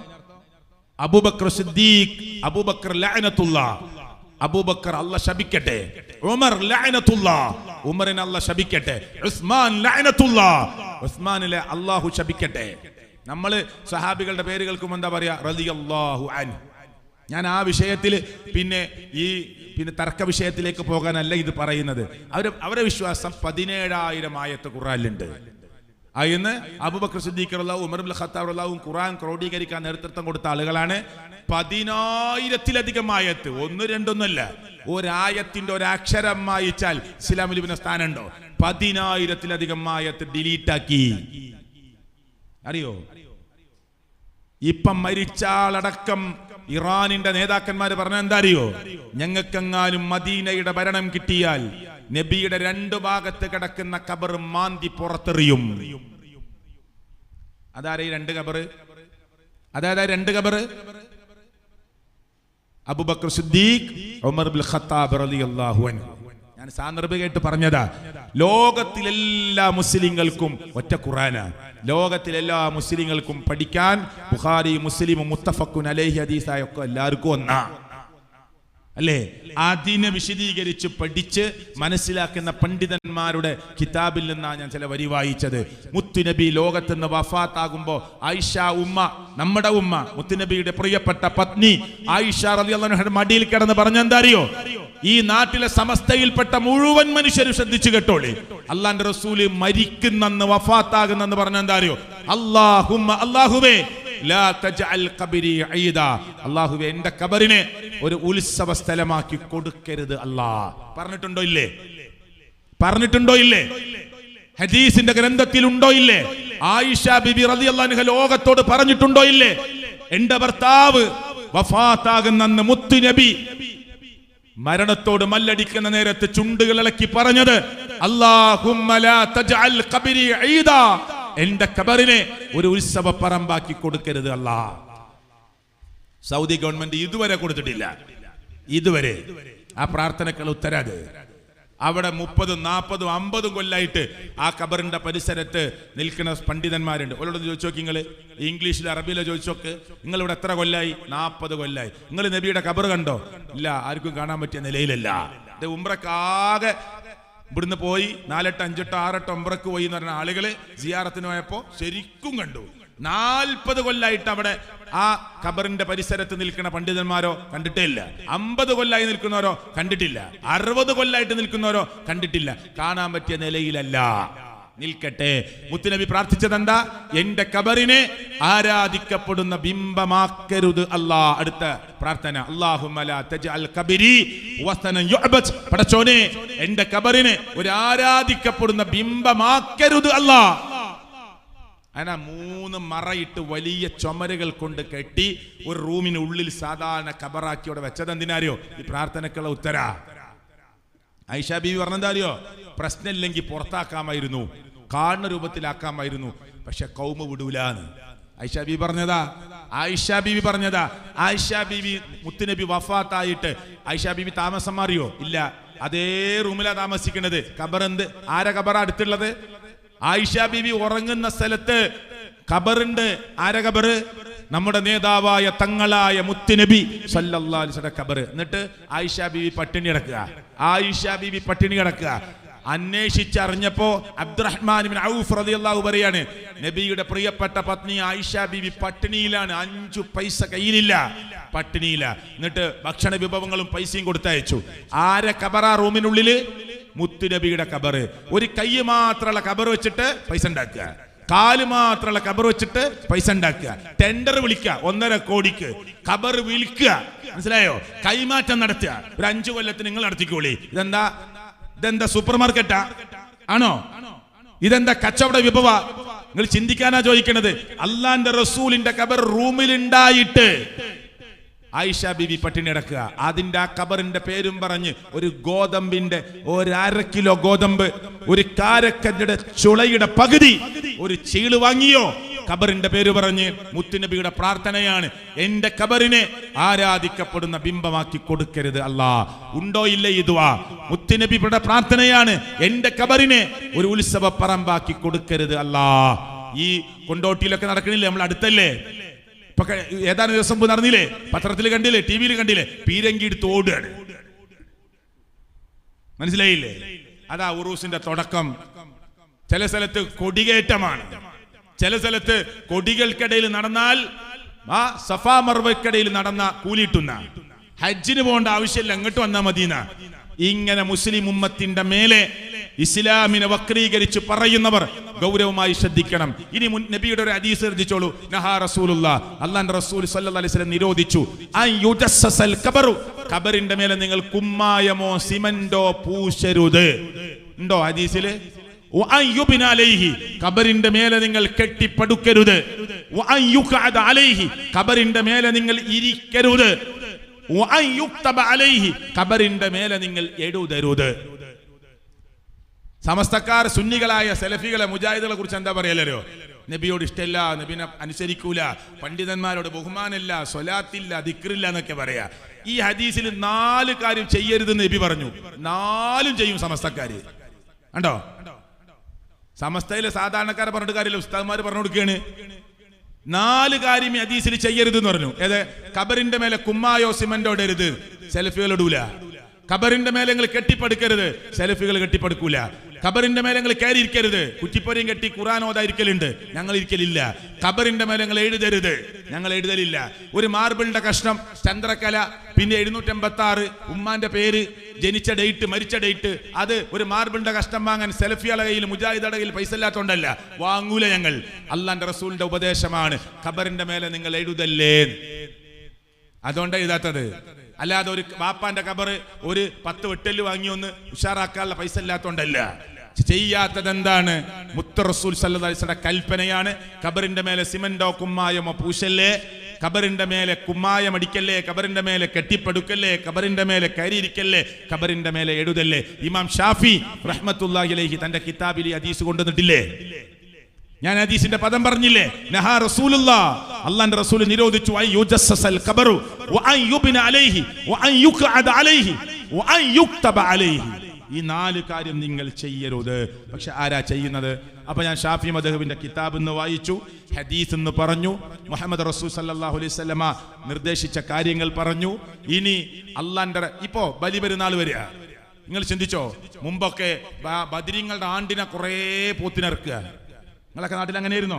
നിങ്ങൾ ശ്രദ്ധിച്ചിട്ടില്ലേ? മുമ്പ് അങ്ങനെയാണ്. ഞങ്ങളൊക്കെ നാട്ടിൽ അധികം ദൂരം നല്ല ഇടക്കര മുസ്ലിങ്ങൾ കൂതലിറക്കുന്ന ബദരീങ്ങളുടെ ആണ്ടിന്, വേറെ ഏതെങ്കിലും ഷെയ്ഖുമാരുടെ ആണ്ടിന്, ബലി പെരുന്നാളിനോ വളരെ കുറവായിരിക്കും. ഏടാക്ക് കൂടി ഇറക്കാറിനാലും വലിയ താല്പര്യമൊന്നുമില്ല. ഇപ്പൊ എല്ലാവരും ഉഷാറായിട്ടുണ്ട്, അൽഹംദുലില്ലാ, അള്ളാഹു അനുഗ്രഹിക്കുമാറാകട്ടെ. ഇനി പള്ളി ദർസിൽ വെച്ച കിതാബിൽ എന്താ പറയണ അറിയോ? കാലൽ ഉലമാ, ഉലമാക്കൾ പറഞ്ഞു, ലൗ ദബഹ മുസ്ലിമുൻ, ഒരു മുസ്ലിം ഒരു അറിവ് നടത്തി, ദബീഹതൻ, ഒരു അറിവ് ഒരു മുസ്ലിം നടത്തി, വഖസദ ബിദബഹിഹാ അത്തഖറബ ബിഹാ ഇലാ ഗൈരില്ലാഹി തആല, ഇലാ ഗൈരില്ലാഹി തആല. എന്താ? അല്ലാഹുവിലേക്കല്ലാതെ തഖറബ് പ്രതീക്ഷിച്ചുകൊണ്ട്, അല്ലാഹുവിലേക്കല്ലാതെ തഖറബ് പ്രതീക്ഷിച്ചുകൊണ്ട് ഏതെങ്കിലും ഒരാൾ ഒരു അറിവ് നടത്തിയാൽ, എന്താ പണ്ഡിതന്മാര് പറയട്ടെ, ഷാഫി മദ്ഹബിൽ പറയാ, സ്വാറ മുർത്തദ്ദൻ, അവൻ മതത്തിൽ നിന്ന് പുറത്തു പോയവനാണ്. വദബീഹതുഹു, അവന്റെ അറിവ്, ദബീഹതു മുർത്തദ്ദീൻ, മതത്തിൽ നിന്ന് പുറത്തു പോയവന്റെ അറിവാണ്. അപ്പൊ അള്ളാന്റെ പേരിലാ മുസ്ലിം ഉമ്മത്തെ അറുക്കേണ്ടത്. നമ്മളെല്ലാവരും മുസ്ലിങ്ങളാ, അള്ളാന്റെ പേരിൽ ഇറക്കുക. ഒരു ഷെയ്ഖിന്റെ പേരിൽ ഇറക്കാൻ പറ്റൂല, ഒരു ഖോജയുടെ പേരിൽ ഇറക്കാൻ പറ്റൂല. എത്രത്തോളം പറഞ്ഞു വരെ പണ്ഡിതന്മാര്, ചില ആളുകൾ ഇറക്കുന്നത് കഅബയുടെ പേരിലാണ്, ചില ആളുകൾ ഇറക്കുന്നത് നബിയുടെ പേരിലാണ്, ചില ആളുകൾ ഇറക്കുന്നത് മൂസാ നബിയുടെ പേരിലാണ്, ചില ആളുകൾ ഈസാ നബിയുടെ പേരിലാണ്, ഔലിൽ കഅബ അല്ലെങ്കിൽ കഅബയുടെ പേരിലാണ്. എല്ലാ അറിവും ഹറാമാണ്. ഞാനല്ല, ഷാഫി മദ്ഹബ പറയുന്നത്. ആ അറിവ് മുഴുവനും ഹറാമാണ്. അറുത്തത് മുസ്ലിമാകട്ടെ, അറുത്തത് ക്രിസ്ത്യാനിയാകട്ടെ, ആ അറിവ് മുഴുവനും സ്വഹീഹല്ലാത്ത ഹറാമിന്റെ അറിവാണ്. ആരാ പറയണത്? ഷാഫി മദ്ഹബ്. ഇതൊക്കെ കിതാബിലുണ്ട്. പക്ഷേ ഉമ്മത്ത് അള്ളാന്റെ പേരിലല്ലാതെ നേർച്ചയാക്കുന്നു. അപ്പൊ നേർച്ച ഇസ്ലാമിലുണ്ട്, ഖബർ സിയാറത്ത് ഇസ്ലാമിലുണ്ട്. പക്ഷെ അത് റബ്ബിന്റെ കൂലി ആഗ്രഹിച്ചാവണം. നേർച്ച കൊടുത്തോളി. ഞാൻ ഒരു കാര്യം നേർച്ചയാക്കിയാല് അത് കൊടുക്കൽ നിർബന്ധമാണ്. പിന്നെ ഇന്ന് ഒഴിഞ്ഞു മാറാൻ പറ്റൂല. തമാശ കളിയല്ല, അത് അള്ളാന്റെ കൂലി മാത്രം ആഗ്രഹിച്ചുകൊണ്ടാവണം. വേറെ ഏതെങ്കിലും ഷെയ്ഖുമാരുടെ പേരിലോ ബീവിമാരുടെ പേരിലൊന്നും അർത്ഥത്തിൽ അറിവോ ബലികർമ്മങ്ങളോ ആ അർത്ഥത്തിലുള്ള കാര്യങ്ങളോ ചെയ്യാൻ പാടില്ല. നമ്മുടെ സമയം അവസാനിച്ചിരിക്കുകയാണ്. അതുകൊണ്ട് ഞാൻ എൻ്റെ സംസാരം അവസാനിപ്പിക്കുക. ഇൻഷാ അള്ളാഹ് കീഴ്പറമ്പിൽ മറ്റൊരു സമയത്ത് നമുക്ക് സംസാരിക്കേണ്ട ഘട്ടമുണ്ടെങ്കിൽ നമുക്കപ്പോൾ വിശദമായി സംസാരിക്കാമെന്ന നിലക്ക് എൻ്റെ സംസാരം ഞാൻ ഇപ്പോൾ അവസാനിപ്പിക്കുകയാണ്. ഇവിടെ ഏതെങ്കിലും ഒരു സംഘത്തെയോ സംഘടനകളെയോ പ്രിയപ്പെട്ടവരെ ഏതെങ്കിലും അർത്ഥത്തിൽ വേദനിപ്പിക്കാൻ എന്തെങ്കിലും ഒരു വാക്ക് എൻ്റെ ഭാഗത്തുനിന്ന് വന്നിട്ടുണ്ടെങ്കിൽ പേടികൊണ്ടല്ല, അള്ളാഹുവിനെ കുറിച്ചുള്ള ഭയം കൊണ്ടാണ് അത് പറയുന്നത്. പടച്ചവൻ ഈ സംസാരം എനിക്ക്, ഞാൻ മരുന്ന് കഴിക്കുന്ന ഒരാളാണ്, എന്നിട്ടും എൻ്റെ ശാരീരികമായ അസ്വസ്ഥതകളെല്ലാം മാറ്റിവെച്ച് ഞാൻ പടച്ചവന്റെ വഹ്ദാനിയത്ത് ലോകത്തിൻ്റെ മുമ്പിൽ പറയാൻ ആഗ്രഹിക്കുന്നത് അവൻ്റെ കൂലി ആഗ്രഹിച്ചിട്ടാണ്. മറ്റൊരാളുടെയും തൃപ്തിയോ മറ്റൊരാളെ കയ്യടിയോ ഒന്നും കിട്ടാനല്ല. നിങ്ങളെ പിടിച്ചു നിർത്താനുള്ള വാക്ചാരുതയൊന്നും എൻ്റെ അടുക്കലില്ല. നിങ്ങളുടെ മുമ്പിൽ സത്യസന്ധമായി കാര്യങ്ങൾ പറയാം. മുജാഹിദുകൾ ചെയ്യുന്ന ഏതെങ്കിലും ഒരു കാര്യം അതെന്താ നിങ്ങൾ അങ്ങനെ ചെയ്യാൻ എന്ന് നിങ്ങൾക്ക് സംശയമുണ്ടോ? നിങ്ങൾക്ക് ചോദിച്ച് പഠിക്കാം, അന്വേഷിച്ച് പഠിക്കാം. അപ്പോൾ ഒരു മയ്യത്ത് ഇങ്ങനെ ഉണ്ടാവുക, മുജാഹിദുകൾ മിണ്ടാതെ പോവും, ആ മയ്യത്തിൻ്റെ കൂടെ വേഗത്തിൽ നടക്കും. അപ്പോൾ നിങ്ങൾ ചോദിക്കുക, എന്താ നിങ്ങൾ പിന്നെ ദിക്റൊക്കെ ചെല്ലാത്തത്? ലാ ഇലാഹ ഇല്ലല്ലാഹ് ദിക്ർ മോശമായതുകൊണ്ടാണോ? അല്ല, ലാ ഇലാഹ ഇല്ലല്ലാഹ് എന്ന ദിക്ർ അഫ്ളലായ ദിക്റ. പിന്നെന്താ ഞങ്ങളത് ഉറക്കെ ചെല്ലാത്തത്? നബി സ്വഹാബത്തിന്റെ മയ്യത്തിന്റെ കൂടെ പോയപ്പോൾ ദിക്ർ ഉറക്കെ ചെല്ലിയ ഒരൊറ്റ ഹദീസ് കണ്ട നാളെ മുതൽ തുടങ്ങാം. സഹാബികൾ 100,000-ലധികം സഹാബികൾ ഉണ്ടായിട്ട് ഏതെങ്കിലും ഒരു സഹാബി മരിച്ചപ്പോ മയ്യത്തിന്റെ ബാക്കിലോ മുന്നിലോ നിന്നിട്ട് ഉറക്കെ ദിക്ർ ചൊല്ലി ഒരൊറ്റ ഹദീസ്, 2 എണ്ണം വേണ്ട, ഹദീസിന്റെ പകുതി മതി കാണിച്ചെന്നാൽ നാളെ മുതൽ നമ്മൾ തുടങ്ങാം. ഒരു വാശിയില്ല. പിന്നെ റഹ്മത്തുള്ള കാസിം എന്റെ നാട്ടിലെ അയൽവാസിയാ, എന്റെ നാട്ടുകാരനാ, എടക്കരന്റെ മൂത്തേടം. ആ കാസിം എന്താ പറഞ്ഞ അറിയോ? സത്യത്തില് കാസിമിയുടെ പ്രസംഗത്തിലുള്ള സത്യത്തില് മയ്യത്ത് കൊണ്ടുപോകുമ്പോ അപ്പൊ ഒരാളിങ്ങനെ അന്തം വിട്ടിക്കണ്, എടാ ചെങ്ങായി എന്താ എന്നോട് അവരുടെ മയ്യത്തിന്റെ കൂടെ പോകുമ്പോ മിണ്ടാതെ പോകണം. ഇവരുടെ ശൈലി അങ്ങനെയാണ്. ഇവരിങ്ങനെ 3-4 പറയും, മിണ്ടാതെ പോകണം. എന്നിട്ട് അദ്ദേഹം പറയാ വഅലം, കാസിം പറയാ വഅലം അന്ന സ്വബാബൽ മുഖ്താർ മാ കാന അലൈഹി സലഫ്, മുൻഗാമികളുടെ ശരിക്ക് സച്ചരിതരായ ആളുകളുടെ മാതൃക ആരാണ്? കാസിമി പറയാ. ആര് പറഞ്ഞതായി പറയണത്? മുജാഹിദിന്റെ പണ്ഡിതന്മാര് നേതാക്കന്മാരല്ല. ഇമാം നവവി 2-ാം ഷാഫി പറഞ്ഞതാ, അസ്സുകൂത്ത് ഫി ഹാലി സൈരി മഅൽ ജനാസ, മയ്യത്തിന്റെ കൂടെ പോകുമ്പോൾ മിണ്ടാതെ പോകണം. ഫലാ യർഫഅ സൗതൻ ബിഖിറാഅത്തിൻ വലാ ദിക്രിൻ വലാ ഗൈരി ദാലിക്, ഖുർആൻ കൊണ്ട് ശബ്ദമുയർത്തരുത്, ദിക്ർ ചൊല്ലി ശബ്ദമുയർത്തരുത്, വർത്തമാനം പറഞ്ഞു ശബ്ദമുയർത്തരുത്. ചില ആളുകൾ ഗൾഫിൽ നിന്നൊക്കെ മരിച്ചിട്ട് വന്നതായിരിക്കും. അപ്പൊ മയ്യത്തിന്റെ കൂടെ പോകുമ്പോഴാ ചോദിക്കുക എപ്പോഴാ എത്തിയത്, മിണ്ടരുതോലോട്, മറുപടി ഒന്നും പറയണ്ട. ഇപ്പൊ തന്നെ അറിയണം. അപ്പൊ അത് ആ മയ്യത്തിന്റെ കൂടെ പോകുമ്പോ ഒക്കെ കഴിഞ്ഞിട്ട് ചോദിക്കുക അപ്പൊ എപ്പോഴാ എത്തിയത്, ഇനി എപ്പോഴാ എത്തിയോ? 8 മണിക്കാണ്. നിങ്ങൾക്ക് എന്താ കാര്യം? വെറുതെ ചോദിക്കുക തന്നെയാണ്. മനസ്സിലായില്ലേ? മയ്യത്തിന്റെ കൂടെ പോകുമ്പോ മിണ്ടാതെ പോവുക. ഒന്നും ചോദിക്കാനും പറയാനും വർത്താനം പറയാൻ പാടില്ല. മയ്യത്തിനെ ഓർക്കുക, ദിക്ർ ചൊല്ലുക മനസ്സുകൊണ്ട്, ആ മയ്യത്തിന് വേണ്ടി പ്രാർത്ഥിക്കുക, എന്നിട്ട് മയ്യത്തിൻ്റെ കൂടെ വേഗത്തിൽ നടക്കുക. അതാണ് പ്രമാണത്തിലുള്ളത്. അതുകൊണ്ട് ഞങ്ങൾ എന്തുകൊണ്ട് മയ്യത്തിൻ്റെ കൂടെ ഉറക്ക ദിക്ർ ചൊല്ലണില്ല? ഒരൊറ്റ സഹാബിയും ചൊല്ലിയിട്ടില്ല, സഹാബികളെ കണ്ട താബീങ്ങളും ചൊല്ലിയിട്ടില്ല, മുത്തുനബി ചൊല്ലിയിട്ടില്ല. ഞങ്ങൾ എപ്പോഴും ഖുർആൻ ഓതാൻ ശ്രമിക്കലുണ്ട്. നാം മരിച്ചാൽ മയ്യത്തിൻ്റെ ചുറ്റിരുന്ന് എന്തായാലും ഖുർആൻ ഓത്ത് നടത്താത്തത്?